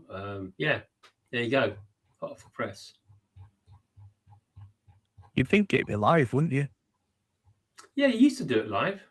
Yeah, I'm pretty sure it was live. You used to watch it. I can't see why they couldn't do it live. It's not like a controversial thing.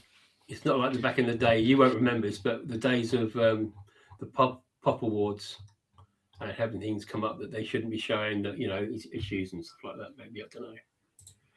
Thinking about Robert Aramayo, who's obviously one of the BAFTA winners. If you want to see a really good series with him in, then you want to go onto Netflix and look at Behind Her Eyes, which is a really interesting sort of show. It's a psychological thriller, basically, where Louise, who's a single mother, begins an affair with a new boss, and matters take a strange turn when she's drawn into an unlikely friendship with his wife. And what starts as an unconventional love triangle soon becomes very dark and psychological. What do you call him? Robert Aramayo plays somebody who is the wife of the person having the affair, and it goes really quite weird into some stuff about being able to swap consciousnesses between bodies and stuff like that. So it's a good one to watch if if you quite like him as an actor. Oh, I've watched 2 films this week. I'm just double checking what I watched. Okay. Do you want to have a think about that, Steve, and then we'll go to Paul first for...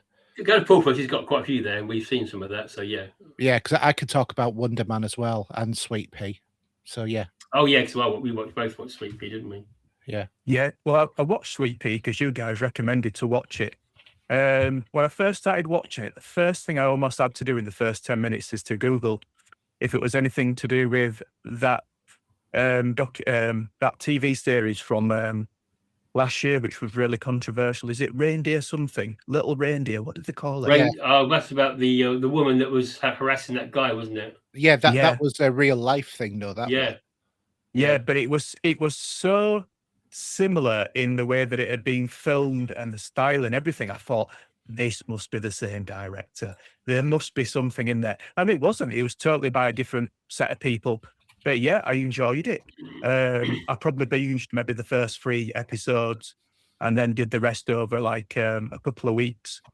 But yeah, I thought it was brilliant. And obviously, you guys, I'm not going to spoil the ending for anybody, but the ending, I thought I didn't quite, I thought the ending had come and then there was an extra bit with the real ending. And you think to yourself, oh, wow, But allegedly, I believe there's going to be a part 2, isn't it, in the making? I can imagine. Okay, but she's doing so well with Fallout at the moment. Yeah, she's got like a very unique look about her, hasn't she, with her eyes? There's something about her, isn't there, with them eyes? And in Fallout, to some degree, it's almost like, I mean, I know it is her, but you could almost say it's not her. It doesn't. It's a totally different character, doesn't it? You can tell she's really in two different, she's different a good personas. actress. Yeah, really good. I loved it. Yeah, well worth watching. Highly recommend it. So I've watched Traitors USA season 4. We're up to almost the last episode. I love Traitors. It's really good. One that I've been watching as well, which is normally not my kind of thing. I do not like Game of Thrones. Or I should say I might now like Game of Thrones because I've actually watched one from the same universe, which is one called A Night of the Seven Kingdoms. Yeah. And it's 30-minute episodes, which for me is like, wow, 30 minutes. I really like these 30-minute episodes. I don't need you to tell me what you can tell me in 30 minutes in 1 hour. Thank you very much. And even if you did binge it, you've got 6 episodes. I think it's 8 episodes, 6 or 8 episodes. But you can't binge it because the last episode's on shortly. Like you said, really good. And the young kid that's in it that plays the character, which is Egg, which is like the guy that looks, he's like the young kid that's like his sidekick. Wow. He's fantastic as a little actor. And I didn't realise, but he's only 11-year-old. I looked him up on IMDb, and he used to be in Emmerdale Farm. He used to be in all kinds of different things. And one other little bit that I'd found out about him, which it told you on IMDb, is he's originally from Leeds as well. And I will say, hate to tell you, Paul, but you're showing your age when you're calling it Emmerdale Farm because it's been Emmerdale for about 20 years. This is it. I can remember when it was. That's a northern thing, isn't it? Emmerdale, I don't understand that program. I didn't watch it, so yeah. Yeah, it's not. It was on shows that's forced upon you because there was nothing else to watch, like Coronation Street back in the day. You know what I mean? Back in the 70s, I remember Annie Sugden back in the day when she were running the farm, and Seth and what's his face, Mr. behind the Wilkes. bar. Yeah, Mr. Wilkes. Yeah. But I'll tell you what, I always remember what the episode where they had Amos who ran the bar, and he'd got a fish, and then he got a tank full of other fish. And it's like saying, oh yeah, these are his friends, but I'm told that he's not allowed to play with them. And it was like, turned out he bought a piranha and that was his food. Oh dear. So yeah, old Emmerdale. But yeah, really, really good. If you haven't watched it, watch it, and it's 30-minute episodes. And what I will say, episode 2 has an absolutely huge beginning to it. You won't believe how big it is. So yeah, definitely take on episode 2 at the very least. And then yeah, I watched the new Muppets Show. What I will say is that the new Muppets Show, if you haven't seen it, if you remember it like we probably do from when we were younger, when it was first released, yeah, they haven't messed with the formula. It is the same classic stuff, and they've kept it true to form. And if you enjoyed it back in the 70s as a kid, you can introduce it to the grandkids and kids and all the rest of it, or watch it as an adult as well, because it's equally on all different levels as the Muppets, a bit of a Simpsons sort of thing. It has something in there for everybody, really. And yeah, watch it. Just even if you only watch one episode, just to say, yeah, what a good job they've made of that. They haven't messed about with it. They haven't made it blokey or done anything ridiculous with it. They've kept it totally true to form. It's all the old term classic characters. I presume they will add new things over the, once they've got you over the, it's a new show again hurdle. So yeah, really good. What else did I watch? I watched a thing that I presume you've watched as well, Aidan, because you mentioned it, and that's Wonder Man, which is a Marvel show. Once again, 30-minute episodes. Absolutely loving it. These 30-minute episodes, I can watch one and watch another one afterwards and not feel as if I've wasted 2 hours. I mean, I'm not sure what you think about it, Aidan, but I really liked it. And what I will say is that I like all the music at the end of each of the episodes, and in particular, the last tune on the last episode is absolutely perfect because it's from such a classic film, which is Midnight Cowboy, which is kind of a Midnight Cowboy is all about, trying to get into Hollywood, etc. Absolutely brilliant music. The original Midnight Cowboy with Dustin Hoffman. Yeah, the original one. Classic. The music, the classic music on there. Music for it. Yeah. Absolutely. I enjoyed it. What I will say, it's a little bit light on superhero content, although he's not meant to be a superhero. He's got superpowers, hasn't he? Yeah, he's a metahuman sort of thing. Yeah. What did you think of it, Aidan? I really like this, and it also brings back Ben Kingsley, as Trevor Slattery, who was the puppet man, not Mandalorian. What was I going to say? The off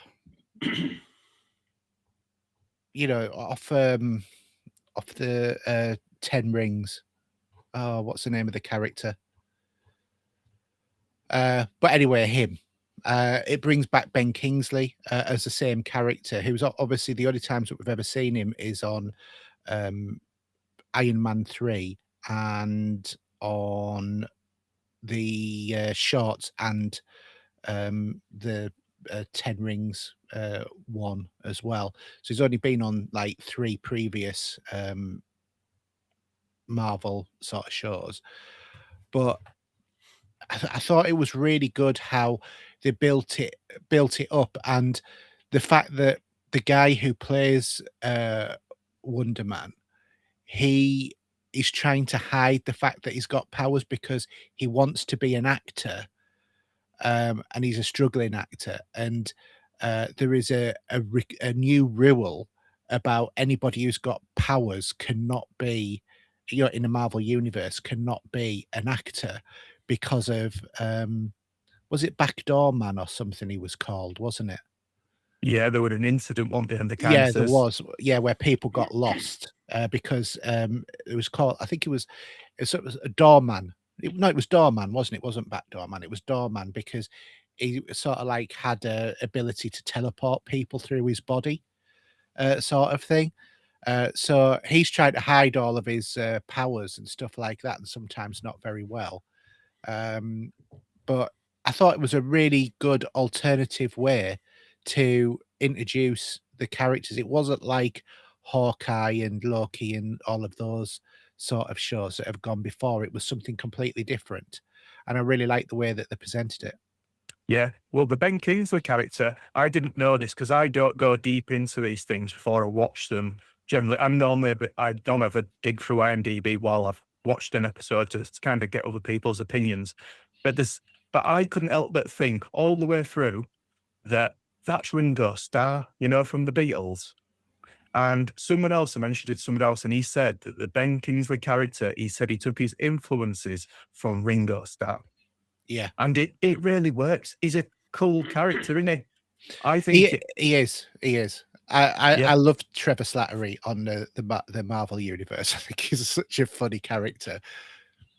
Yeah, I really enjoyed it. There's another one that came out a while ago. You remember where it all starts off in black and white and they're all like in some 1945 sitcom? Oh, the werewolf one. Is it weird? Well, he's like a silver. What's the name of it? I can't remember that. I'm terrible with this sort of thing. I'll pivot off or something, and then I can't remember the name of it. But it's set in like some. It's as if they're all. For the first 4 or 5 episodes, it's all in black and white, and then they come out of it. But he's got some like. You're on about. Oh no, you're on about WandaVision.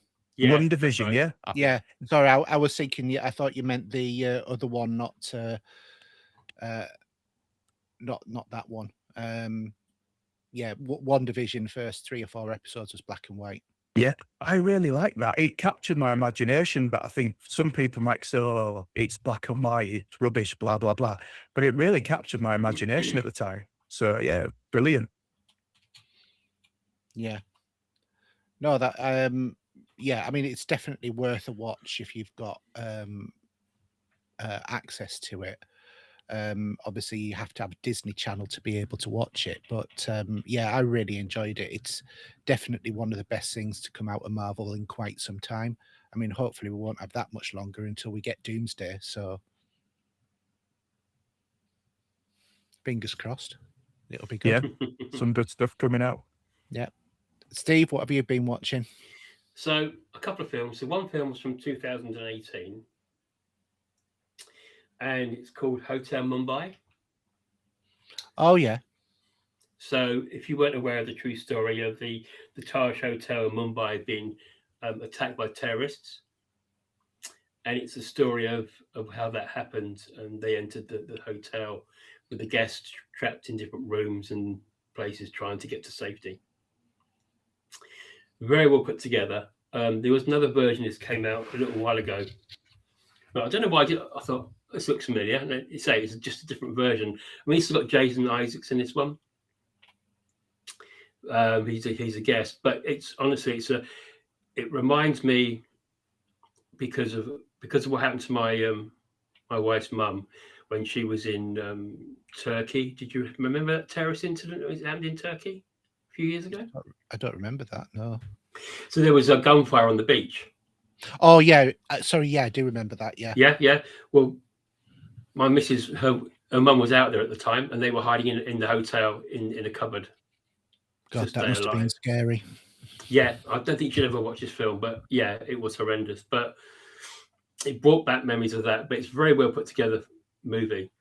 If you want to read it, and it's about that, is it? Say again, sorry. It's about that.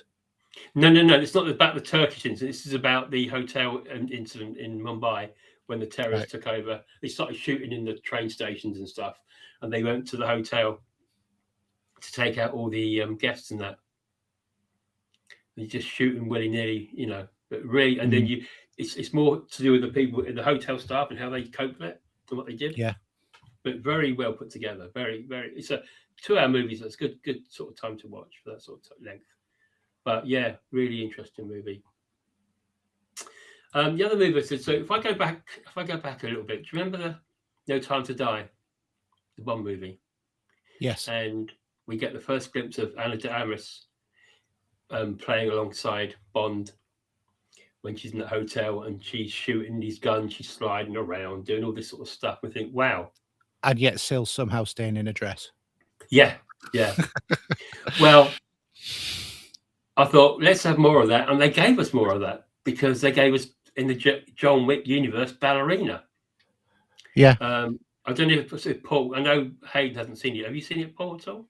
Ballerina, that's John Wick, isn't it? Or is it? Oh no, it's in that universe. I haven't watched it yet, but yeah.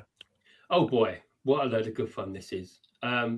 Just a basic outline of the film is this little girl sees her father killed in front of her, and she joins this group where John Wick gets involved with, and she becomes an assassin, and she breaks from them to go and find the person that killed her dad.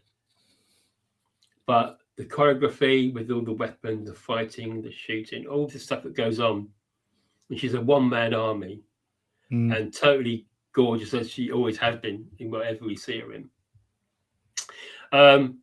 Just well put together. The action sequence is really fast, well paced. The cinematography looks gorgeous.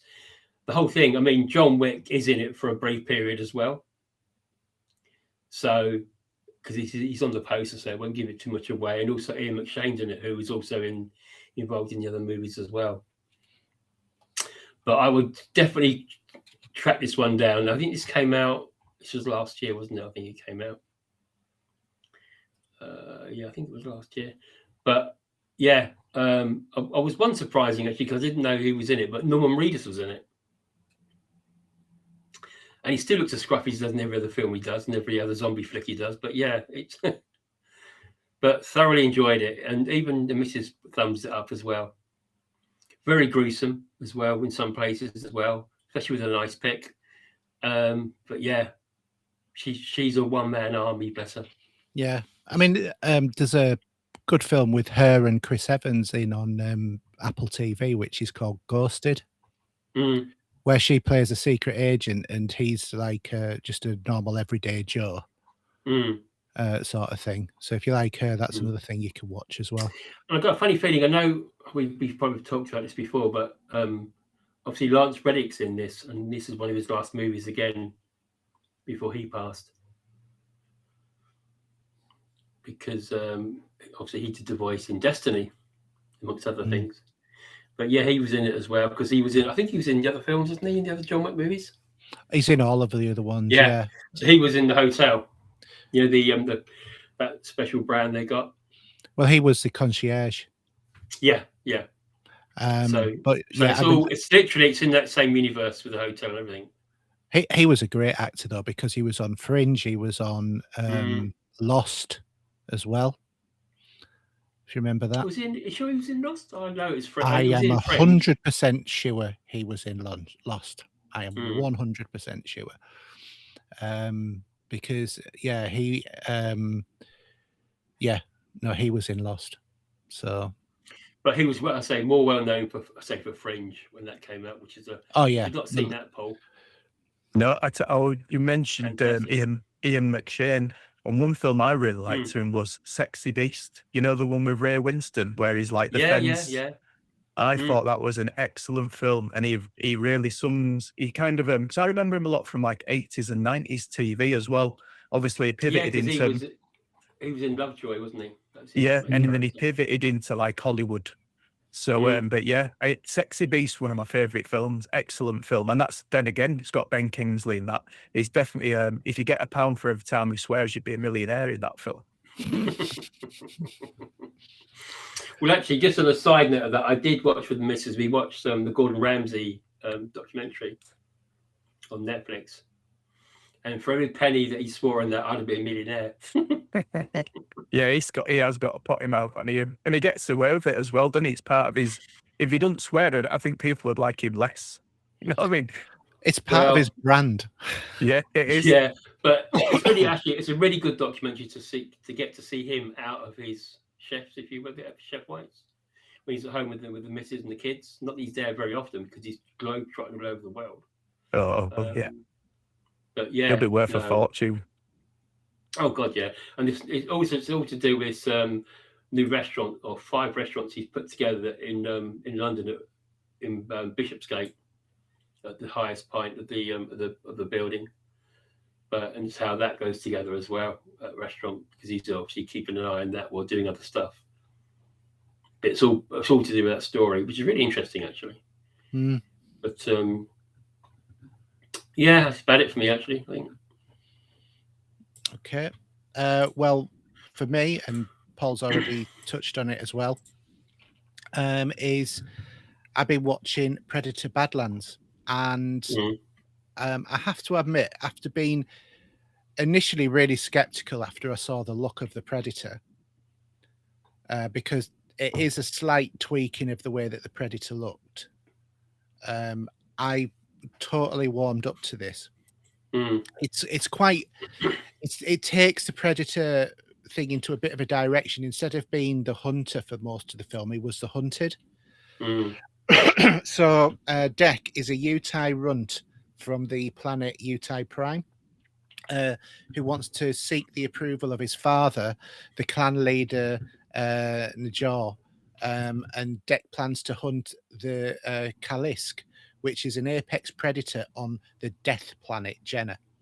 Dek, after an incident between his father, his brother, and him, crash lands onto Jenna, and basically this planet is called the Death Planet because everything, including the fauna and flora, are after you as well. They want to kill you.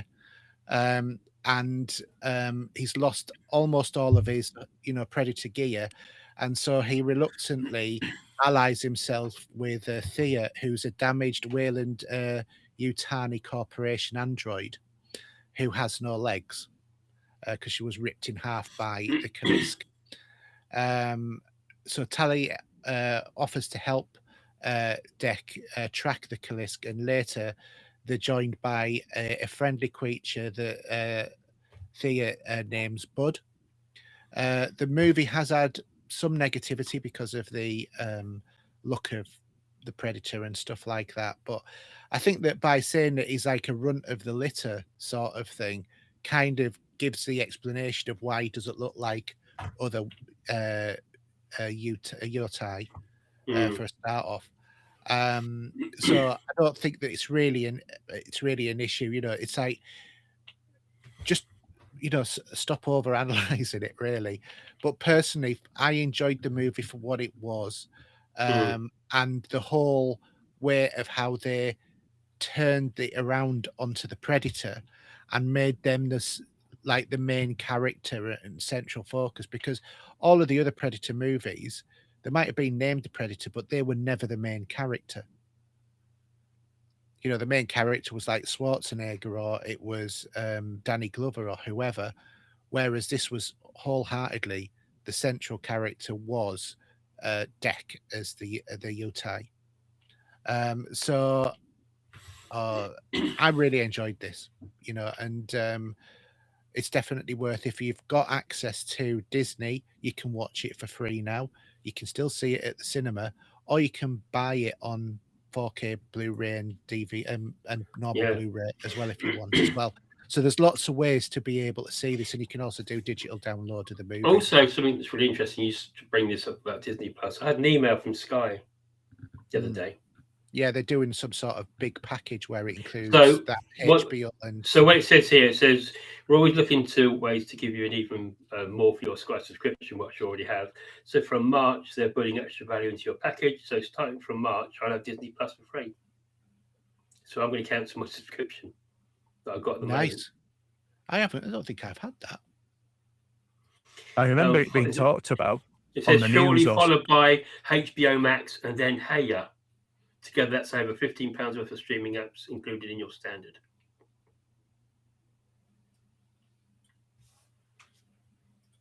But they are putting a few things up anyway, but that's standard anyway.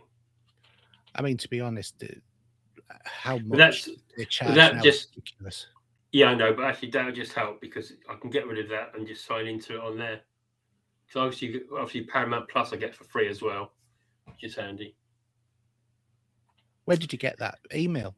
Because I haven't had that. I got that email on Thursday this week saying changes to your Sky subscription. Obviously, Sky Sports, Sky Cinema's going up by £1. TV package up by £1, which is standard for every year anyway. I have not had that at all. That's peeing me off. Yeah, that came Thursday this week. Yeah, I'll see if it comes in this week. Otherwise, I'm going to be phoning them because it'd be good to be able to save some money. A few pennies. Yeah, I mean, these subscription packages, I must admit, I don't pay for any of them other than Amazon Prime, but I mainly get that for the delivery because we do get quite a bit of stuff from Amazon. But yeah, the subscription costs can be through the roof if you're into your sports and your movies. It's like a second mortgage. Tell me about it. Yeah, I mean, we have Apple TV, which I get for free because of my bank account. So I get that through there. But then we have Netflix, Prime, which we mainly get for the deliveries, and Disney Plus, and then we get Paramount because we've got the Sky same as me, channel. Yeah.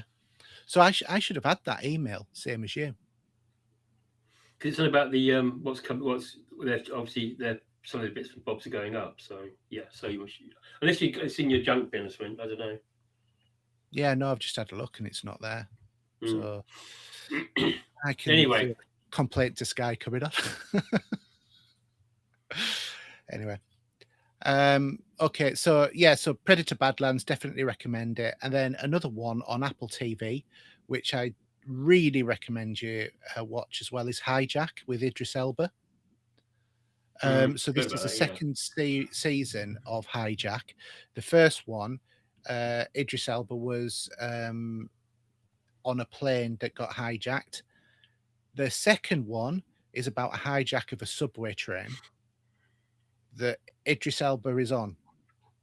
I'm not going to say any more because I don't want to spoil it, but it's a really good show, definitely worth watching. Is that another take on Steven Seagal with his movies? No, it's not. It's much more integrated than that. And the other thing as well is For All Mankind is returning as well, but there is also Monarch is returning the end of this month or beginning of next, something like that, and that's the TV series to the Godzilla movies, and that stars Kirk Douglas in that as well, and his son, interestingly enough, but his son plays the younger him. So yeah, definitely worth watching both of those if you've got it. I mean, there's already the whole season of Monarch, and there's 3 or 4 seasons of For All Mankind, which is an alternative space race future where Russia beats the Americans to the moon. And of course, we've got the Artemis rocket that is going up next month to go around the moon as well. Yeah, there was something in the news, wasn't there, about they had to delay it or something because they did some big checks or something. Yeah, some leaks and stuff like that. But yeah, they've now set the launch date, isn't it, for about the 16th of March, something like that. So it'd be nice to see us go back to the moon, I think. Certainly after all of these years. Well, I'm a bit of a disbeliever. I don't doubt they've been up there. I'm not so sure they've landed. So...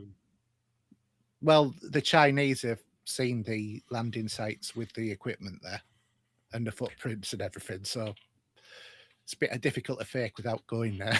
Well, this is true, but I mean, I'm a skeptic. Just for this thing, I don't disbelieve it being in space. I don't disbelieve like that. It was at that time, wasn't it, in history where it was kind of the space race had to be won, right? It was a do or die thing, really. It was a matter of honor to get there first. But one side was always going to get there first, wasn't it? Yeah. So, but I don't know. So, but yeah, I've watched a few other films. Have you watched else or? A few other bits, but nothing that I can really sort of like pull to the front of my mind. One's worth watching is that 28 Years Later. I was surprised at how good it was, really. And it really holds together all the way through. It's an excellent film, and I'd say it betters the last one that was out recently. And the fact that they're all dressing as a particular person from like the 1980s, stroke 90s, really works. Is this the Bone Yard or whatever it is you're talking? Yeah, about? Not just 28 years later. It's 28 years later. The Bone, the latest one, the Bone Lad, Bone Yard, yeah, whatever it is. Sorry, yeah. So I'll just pull it full to 28 years. Yeah, the Bone Temple. Sorry. That's it, Bone Temple, yeah. So, yeah, it really works. The man is psychopathic, and it didn't make any sense, the end of the last film, but it left me curious to what the next film was going to be all about. And it works. It isn't just in there for shock value. It really works. Yeah, highly recommended. Yeah, well, I do want to go and see that, to be honest. Do you know, I went to the cinema last week, and I can't remember what I went to see. I don't know whether it's our age. Yeah, I think it must be senility that's starting to settle in. So just quickly before you tidy up with the questions and that, obviously we got Fallout on Prime, which has been doing really well. Are you aware of Blade Runner 2099 coming out next year? Yes. Looks interesting. I wonder 6 episodes. I wonder if they'd ever do Skyrim. You know, like they've done Fallout, you know, because it's like a Game of Thrones sort of thing. I wonder if they'll ever do Skyrim now that they've managed to do Fallout. Possibly. I mean, we had The Witcher, didn't we, as well, in that sort of style. Yeah, and that works. That was popular, wasn't it? He took a grip on people. Yeah, I think we mentioned also, Paul, have you seen some of the shots of what's his name out there? Obviously, he's filming Highlander at the moment in London. Which film, sorry? The new Highlander movie? Oh, Highlander. Listen, Highlander's one of my favourite films back in the day. There's the Queen soundtrack and all the rest of it. I know Hayden's got a bit of a pertitude on that one, I'm afraid. But that's 30 years old this week. Do you know that? Yeah. I mean, I must admit, when I've sort of tried to reminisce and rewatch it, you can see quite a lot of you couldn't see it on VHS where you watched it at home as a kid. But if you watch it on a decent sized screen in, say, 4K, you can really sort of see the effects. You know, like when they're flying around, you can almost see like the wires and stuff on them. So it hasn't held up in that respect, but it were a cracking story. I think I've noticed the wires when I watched it on the Studio Canal 4K. I'm pretty certain, you know, I'm sure when it gets removed them. Yeah, but remember the digitally, you know, like there's been that many versions of it. But it was more like the scene towards the end, you know, when he's sort of like pulled up into the air and he's, you know, starting to all the shots are coming into it. Yeah. It was more that movie I saw in the cinema when it came out. Yeah, I wish I'd have seen it in the cinema. I mean, that's a cinema film because of the soundtrack, right? That'll have been absolutely thumping. That'll have been outstanding. Because the album, It's Kind of Magic, is basically, all bar one track. Well, it's one of Queen's best albums, is Kind of Magic. I mean, in fairness, have Queen ever attached themselves to like a bad movie? I mean, like Flash, obviously, it could have been, you know, it's the... Oh no, I'm not in the. I think it's a classic, but you know, like the music, it doesn't add up, does it? You know, Queen and Flash Gordon sort of thing. You wouldn't ultimately put the two together back in the day, but as a film, it massively works. So yeah, it does. Yeah, but Highlander, I love that. I want that. Never grow old. It doesn't outdate for me. Yeah, I mean, obviously you've got Sean Connery, classic. And yeah, brilliant. Undoubtedly, I mean, it had an influence on me back in the day. What was it, like 1988 when it came out or something along them, maybe 89-ish. And yeah, absolutely amazing. I wish I'd have seen it at the cinema, but it wasn't. It was like a dodgy version I watched initially and then later bought it on sell-through, you know, on VHS or whatever, and used to watch it on my little 14-inch TV. Yeah, well, I picked up the VHS from Blockbusters when it came out for rental as well, but... I copied it. Yeah, like you did, like back in the day. That was all the thing, all the rage. VHS transfer we did, you know. But the Studio Canal box set I've got is lovely. They changed it, didn't they, years ago? You know, they put like a pulse into the videotape, didn't they, as like a protection at one point. That was done by Vision. That was done by Fox Video. Yeah. So on Fox. Was it Macrovision? Was it Macrovision they used to call it or something? Made it flash, didn't it? Yeah, when you tried to record it. And the way you could get around it was two different ways. If you had like a super old VHS recorder, it didn't have certain technology in it that would actually show that flashing. Or you could buy like a little separate sync box that you could like tune it in and it'd get rid of like the flashing. Or the other way was do it like I used to do, which was record it onto Betamax and then put it back onto VHS. See, I had a Tandy kit that I bought, which is a VHS to VHS with leads, and that was it. Bang, done. Yeah. For each other. I've remembered the movie that I was going to talk about as well. It was called Mercy. So it's got Chris Pratt, and he's a cop who is arrested for killing his wife, and he is sent to the Mercy Court, which is a court that is ruled by an AI. Right. But it was played by Rebecca Ferguson, if I remember rightly. Oh, she's lovely. Yeah. And you know, if you're going to get convicted by somebody, let's face it, you want someone like her, aren't you? Because you wouldn't mind it quite so much. But basically, he has an hour and a half to prove his innocence, and he can't remember anything about what happened. And he has access to all of the videos, all of the social media posts, transactions, emails, everything, anything that's electronic, for him to be able to prove his innocence.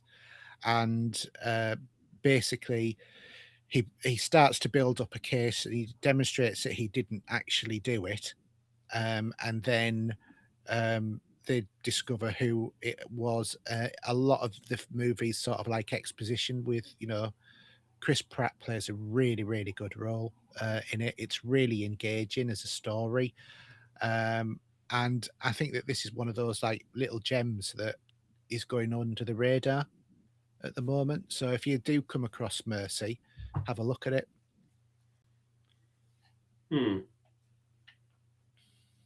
There's another one that's just come out, which I haven't seen yet, but I keep fancying seeing it. I'm trying to pull the name up. I can't seem to see it. I'm just looking on Rotten Tomatoes now, and I thought it had Chris Pine in it, but allegedly it doesn't. Yeah, I thought it had him in it. I'm trying to get the title of it, and for some reason it's not popping up as if it's not anywhere to be seen. But it's one of the new movies. But I'm terrible like that for pivoting off on something and then not being able to come back to it. I can't remember it, but it's getting like decent reviews. In fact, I tell you what, I'll soon pick it up. I'll just type in Empire Magazine because it's in there online. Empire Magazine. Let's have a look. This is Bad Radio. Movies. And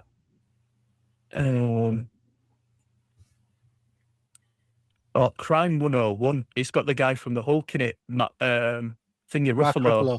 Mark Ruffalo. Yeah. It's Chris Hemsworth. It's not Chris Pine. Yes. Yeah. Chris Hemsworth. I've seen the trailers of that. That looks good. Yeah. I like Mark Ruffalo. I think he's been in some really good films. I didn't really rate him in Mickey 17. Mickey 17. Yeah, I watched Mickey 17. That was designed to be a little bit wacky, though. That was almost like the Bruce Willis film with what's his Fifth face Element. in it. Yeah, it was almost, I think it was meant to be that. It was that kind of quirky, wacky. I think they tried for that, but they didn't succeed in it. No. You froze again, guys, by the way. So okay, we're just talking about Mickey 17 now. Oh, I haven't seen it yet. Yeah, my missus won't watch it. She thinks it's going to be rubbish. It is rubbish. Don't watch it. I only watched it because it was new at the time. Sometimes that's why you watch it, because it's getting all the airtime. And I'd say it was okay. Nothing special. Yeah. Yeah, definitely. But he does some good films, doesn't he? The guy that's in it. Who's the main guy? He's a guy who plays Batman now. Yeah. He does do some really good films, though. Yeah, I don't like him as an actor, though, personally. He's not my cup of tea. No. Robert Pattinson, isn't it? That's it. He did one fairly recently where he's really tuning into people's brains, but he's on the run. I've not seen that one. Yeah, it was really good, actually. I like some of his stuff. There was one that's meant to be called, is it The Lighthouse or something? And it's him and, terrible. It is called The Lighthouse. Yeah. Who's the other big actor that's in it? Massive actor. I haven't seen it yet. It's been one of my watch lists to watch. Yeah. Let's have a little look. William Dafoe. So I do believe he actually, I think it's one of them actors is a bit of a Robert De Niro, where he really takes on the part massively. As opposed to he ain't doing them for the, well, he obviously does do them for the money, but that isn't the be all and end all. He does some for the artistic side of things as well. It's a shame about Robert Duvall, just quickly. Yeah. Great shame. Yeah.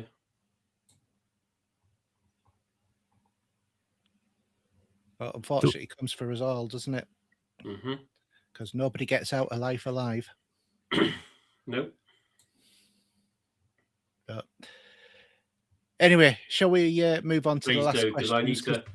I need to shoot. So yeah, we've only got two, and those are both from Mark. So we'll go on to your listener questions.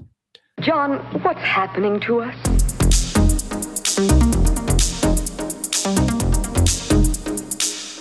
Okay, so 2 questions from Mark. First off, are you particular about the controller you use? Are controllers now better than they've ever been? Does it depend on the game or format that you're playing? Excuse me.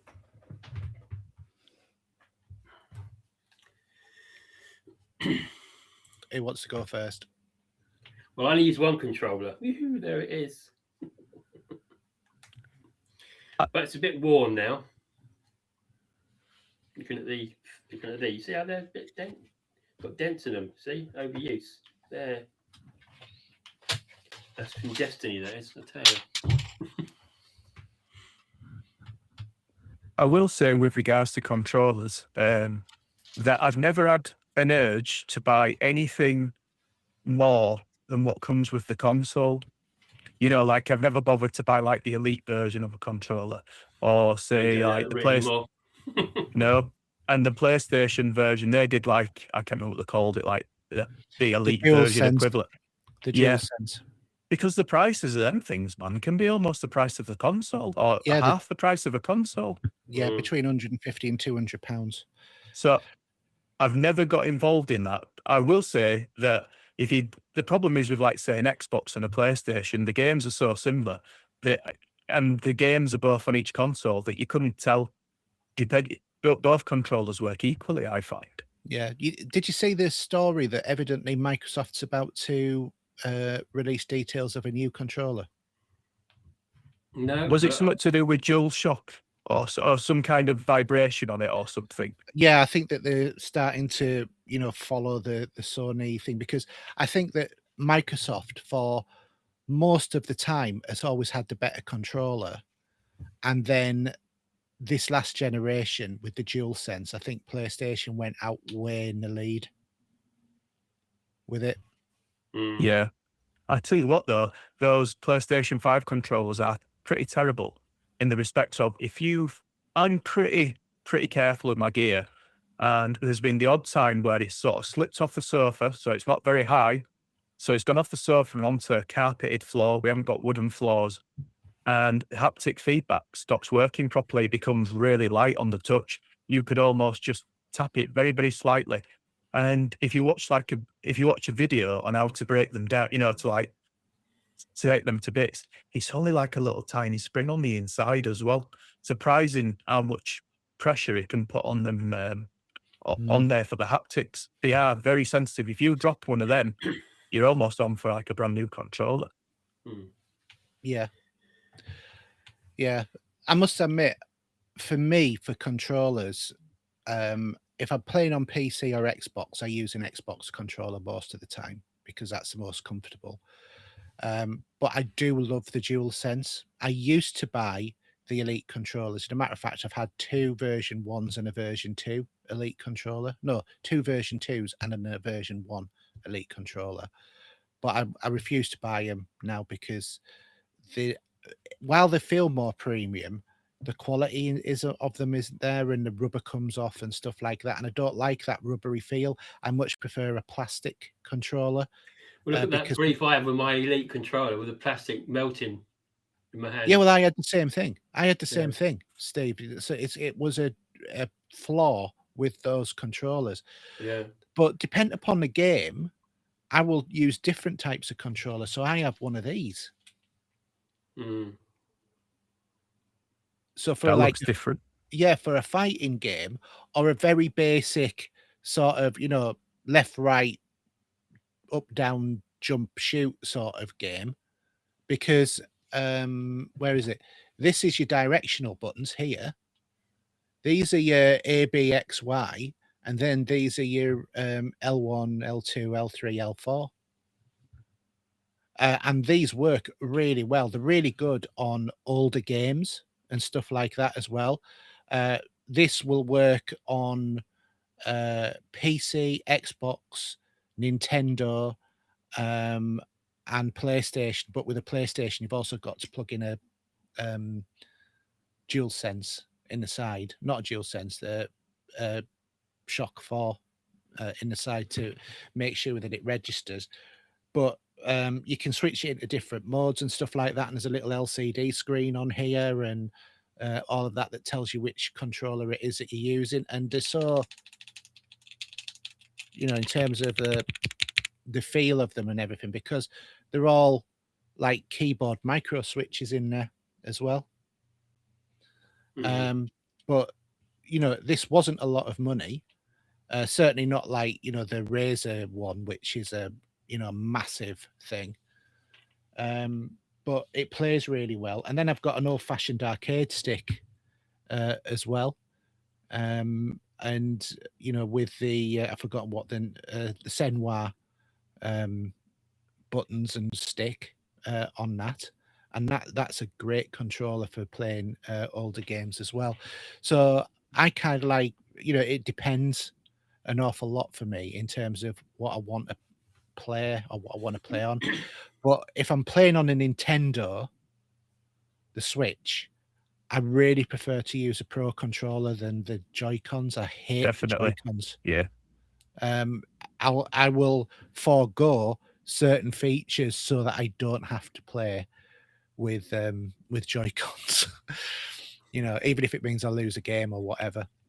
Joy-Cons seem to give me hand cramp. It's too tight together.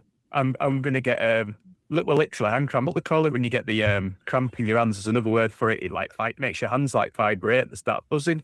Yeah, the RSI, repetitive strain injury. Yeah, they're horrible. And if you ever try to play a Switch Lite, the screen's so small as well. Your hands are even closer together. It's perfect for probably a younger person's hands, but a regular person, if you think, oh, perfect for taking on the plane or whatever, it's wrong. It just doesn't work. Yeah, I mean, I've not got a Switch 2 yet, but I think that they've redesigned the controllers quite a bit for that. But I did get, and I've forgotten what it was called, but I got a controller for the Switch where you put the Switch into the controller. I've got like one of each here. I've got a Lite, a Switch 2, and that's the original Switch. They're very similar, but I tell you what they do complain about. They say that the Switch 2, it's the guys that, you know, rip them down on YouTube to look inside when they get new. They say the mechanics internally are very, very similar and therefore potentially prone to more, drift. So I thought that they had hallmark sticks on them now. Well, I don't think so. I could be wrong, but based on the guys that ripped them down, they look kind of almost identical. You know, when you take a look at them when they actually take them to bits, because that were a massive bad scenario was stick drift. So, yeah. But to be honest, they are easy enough to replace the sticks in them anyway. I mean, I've actually got, you know, it's like for my Steam Deck, I've actually got sitting here waiting a couple of hallmark sticks that I'm going to put in at some point when those sticks die. Yeah. The Steam Deck, though, strangely enough, the Steam Deck, I mean, really, it's kind of like, you could call it Switch-esque, but I don't get the same hand cramp when I'm playing a Steam Deck handheld that I would get with a Switch 2, and they're not distinctly different. No, I don't, but I still do get hand cramp, but not as fast and not as much. Yeah, it's a pain in it because you like literally try to play it and enjoy it. Sometimes it can be how your body's elevated. If you're playing it in bed and your head's a bit lower down, you're on the pillow and you kind of got it up here in the air, that can kind of cause a bit of a problem. But oddly enough, I think controllers have potentially not quite hit a peak, but I think we're almost at a steering wheel stage in life where like the car steering wheel's never really going to change much from now, and it hasn't changed for many, many years, really. It's going to be round. And I think console controllers have pretty much hit that 9 out of 10. We ain't going to get much more other than extra features. I think the design and stuff is almost, you know, set in stone. Well, the old Xbox, aren't they, really? They won't be changing that anytime soon. It's just whether they add stuff that PlayStation have, something similar. Yeah, the main advantage of the PlayStation 5 one, and I don't think it's used quite enough, is the little touchpad on there, which can be ideal for some like PC scenarios, you know, like some games where you need a bit of a mousey effect or whatever. then it's perfect for that kind of thing. I think the next generation will turn that into a touch screen. That's what I think that the next step is for the evolution of the controller there, because that's the only thing that it's missing now is a small, like little 2-inch by 1 touch screen. But that controller that I was talking about for the Nintendo is a cracked controller. Have you come across those? I've not heard of them, no. Or you want to have a look at them because they are really good. They just make the ergonomics more like the Steam Deck in terms of it, because you know how the Switch screen goes into the docking port. Well, the controller has a docking port built in, so you still use the screen, but everything's powered directly from the Switch as well. So you're not pulling, you're not having separate batteries and having to charge this as a controller. It just takes the power straight from the Steam Deck. And to be honest, I've not the Switch, and I've not really noticed any difference in the amount of time that you play games either, because it's pulling such a minimal draw anyway.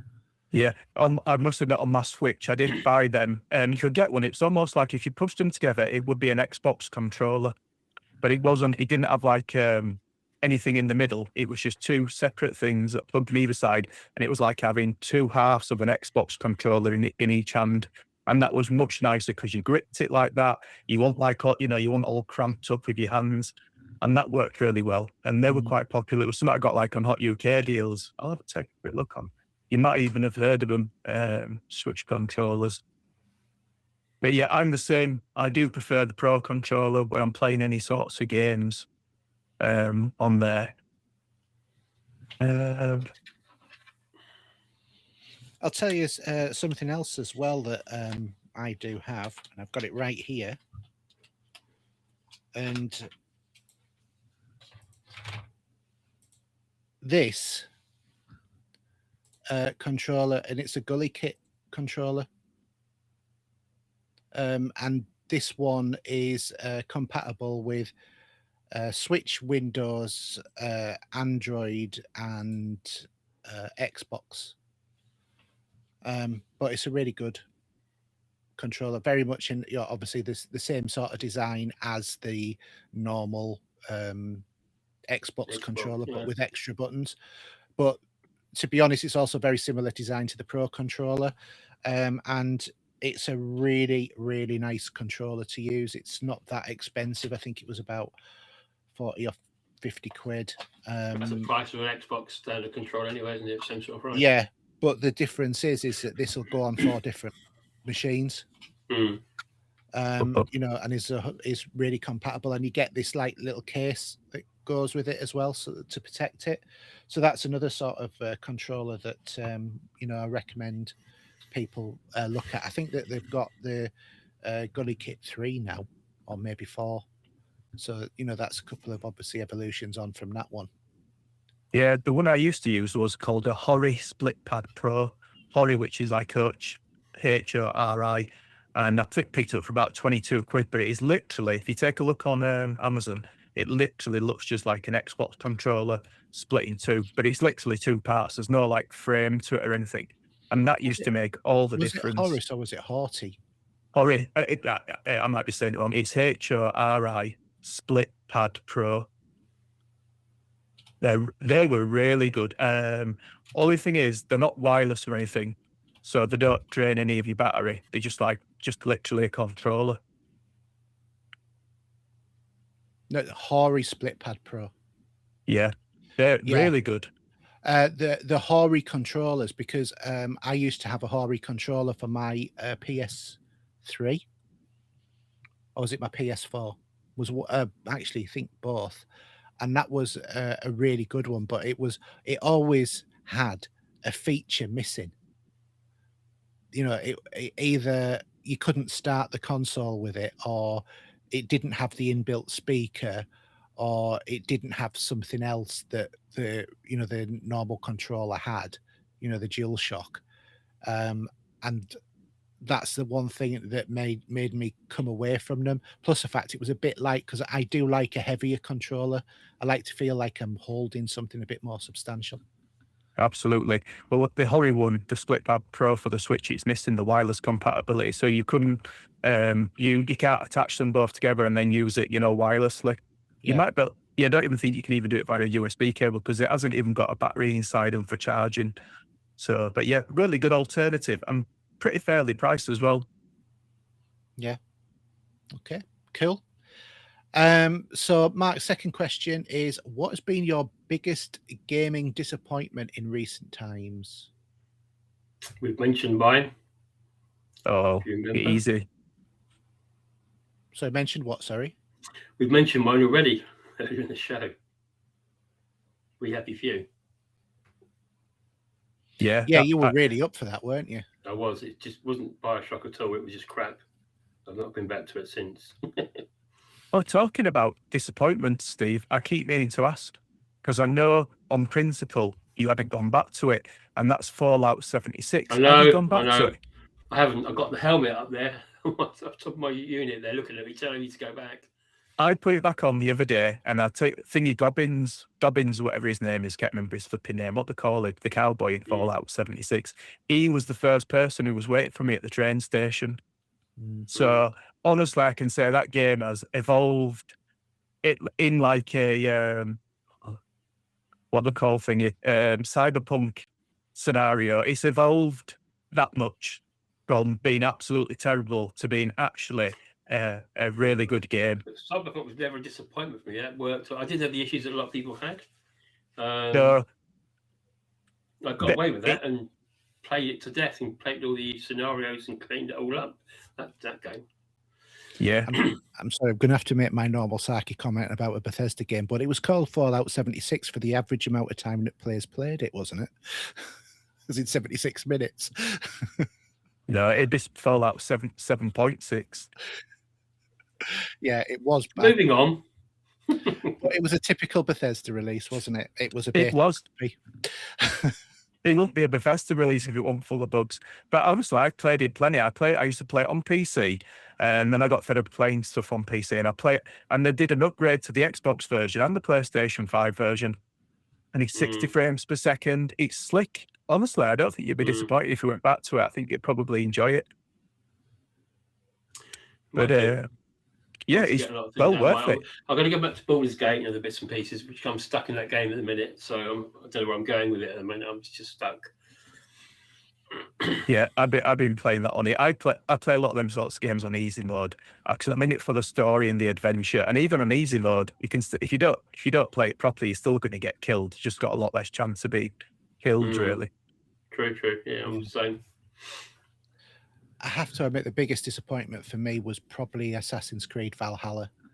After coming off so strong off Odyssey, which I loved, to go onto Valhalla, and it was, what's the word? Pants. It was rubbish in comparison. I never went near it, to be fair. So I was reading on Reddit the other day, and I just noticed this as a Reddit forum called "Should I Buy This Game?" And you can, without judgment, you can say, "I'm thinking about buying these two games. What do you think?" It's either like one of them were like Assassin's Creed Valhalla, and it was the latest one. For some reason, I can't remember the name of it. The Shadows, yeah. And someone says Assassin's Creed Valhalla is a bad Assassin's Creed game, but a very good Viking game. So if you're into your Vikings, then yeah, sure, give it a go. But I've got it. I've probably put about 40 hours or so into it. I can't say I don't like it, but like you say, it's not the best one. And also, I've got the DLC for that, the DLC pass or whatever for it. Ragnarok. Well, no, there's one beyond that. Ragnarok's almost a standalone game, isn't it? But there's actually like DLC extra stories.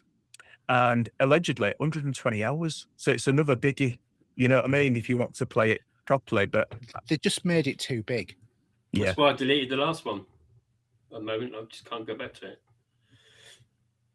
The Japanese one.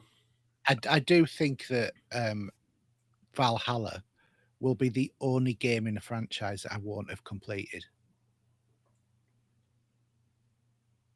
And I think I'll go to my death with that thought, because I've completed all of the others, even Syndicate, which for years I did not enjoy, and then suddenly I got into it and then I I love completed. Syndicate. But yeah, I'd say my biggest disappointment, we chatted about it on another show, which was Dragon Age Inquisition. Not Inquisition, that's the fib. The Dragon Age Inquisition is one of my favourite Dragon Age games. It's the one that came last, what they call it now, Dragon Age. It was the really wokey one. Absolutely terrible. Dragon Age, Veilguard. Oh man, that game's the pits.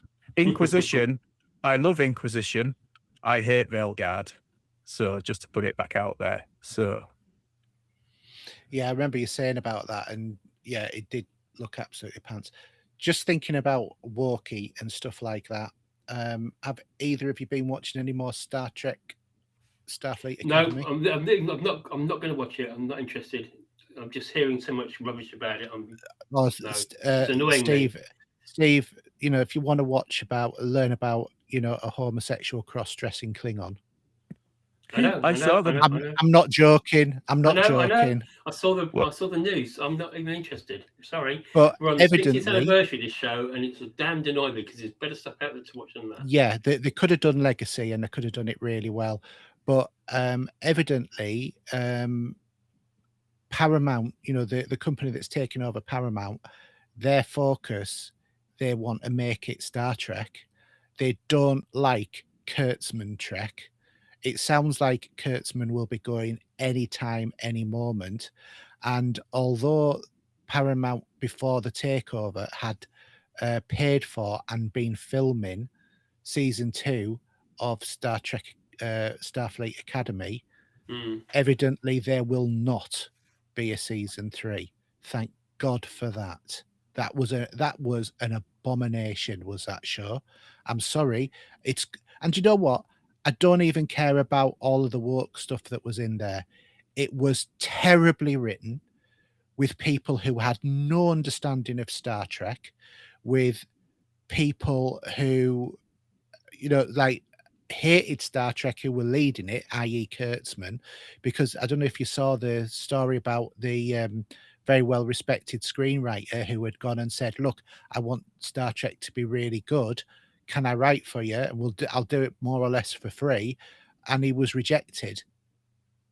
You know, and that was somebody who was like tied up with what do you call it, Tarantino as well. So, you know, it's like it's a 60th anniversary and we have nothing good coming, and it's disgusting. It should have been a massive celebration of Star Trek this year. It will be, hopefully, still, but yeah.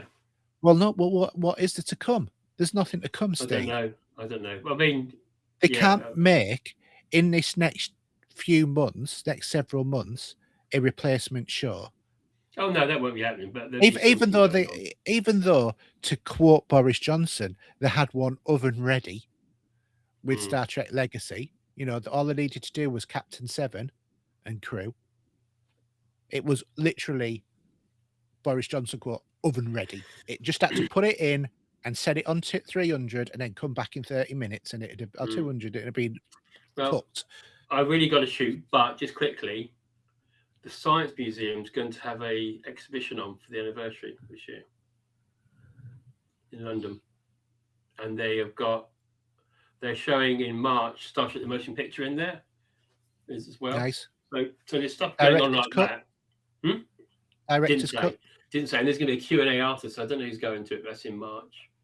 But the Science Museum's going to have an exhibition, which I might have to make a trip up to London for that. I might have to make my way down to London. I've got to go in the next month anyway. So. That's I got an email about that from the Science Museum.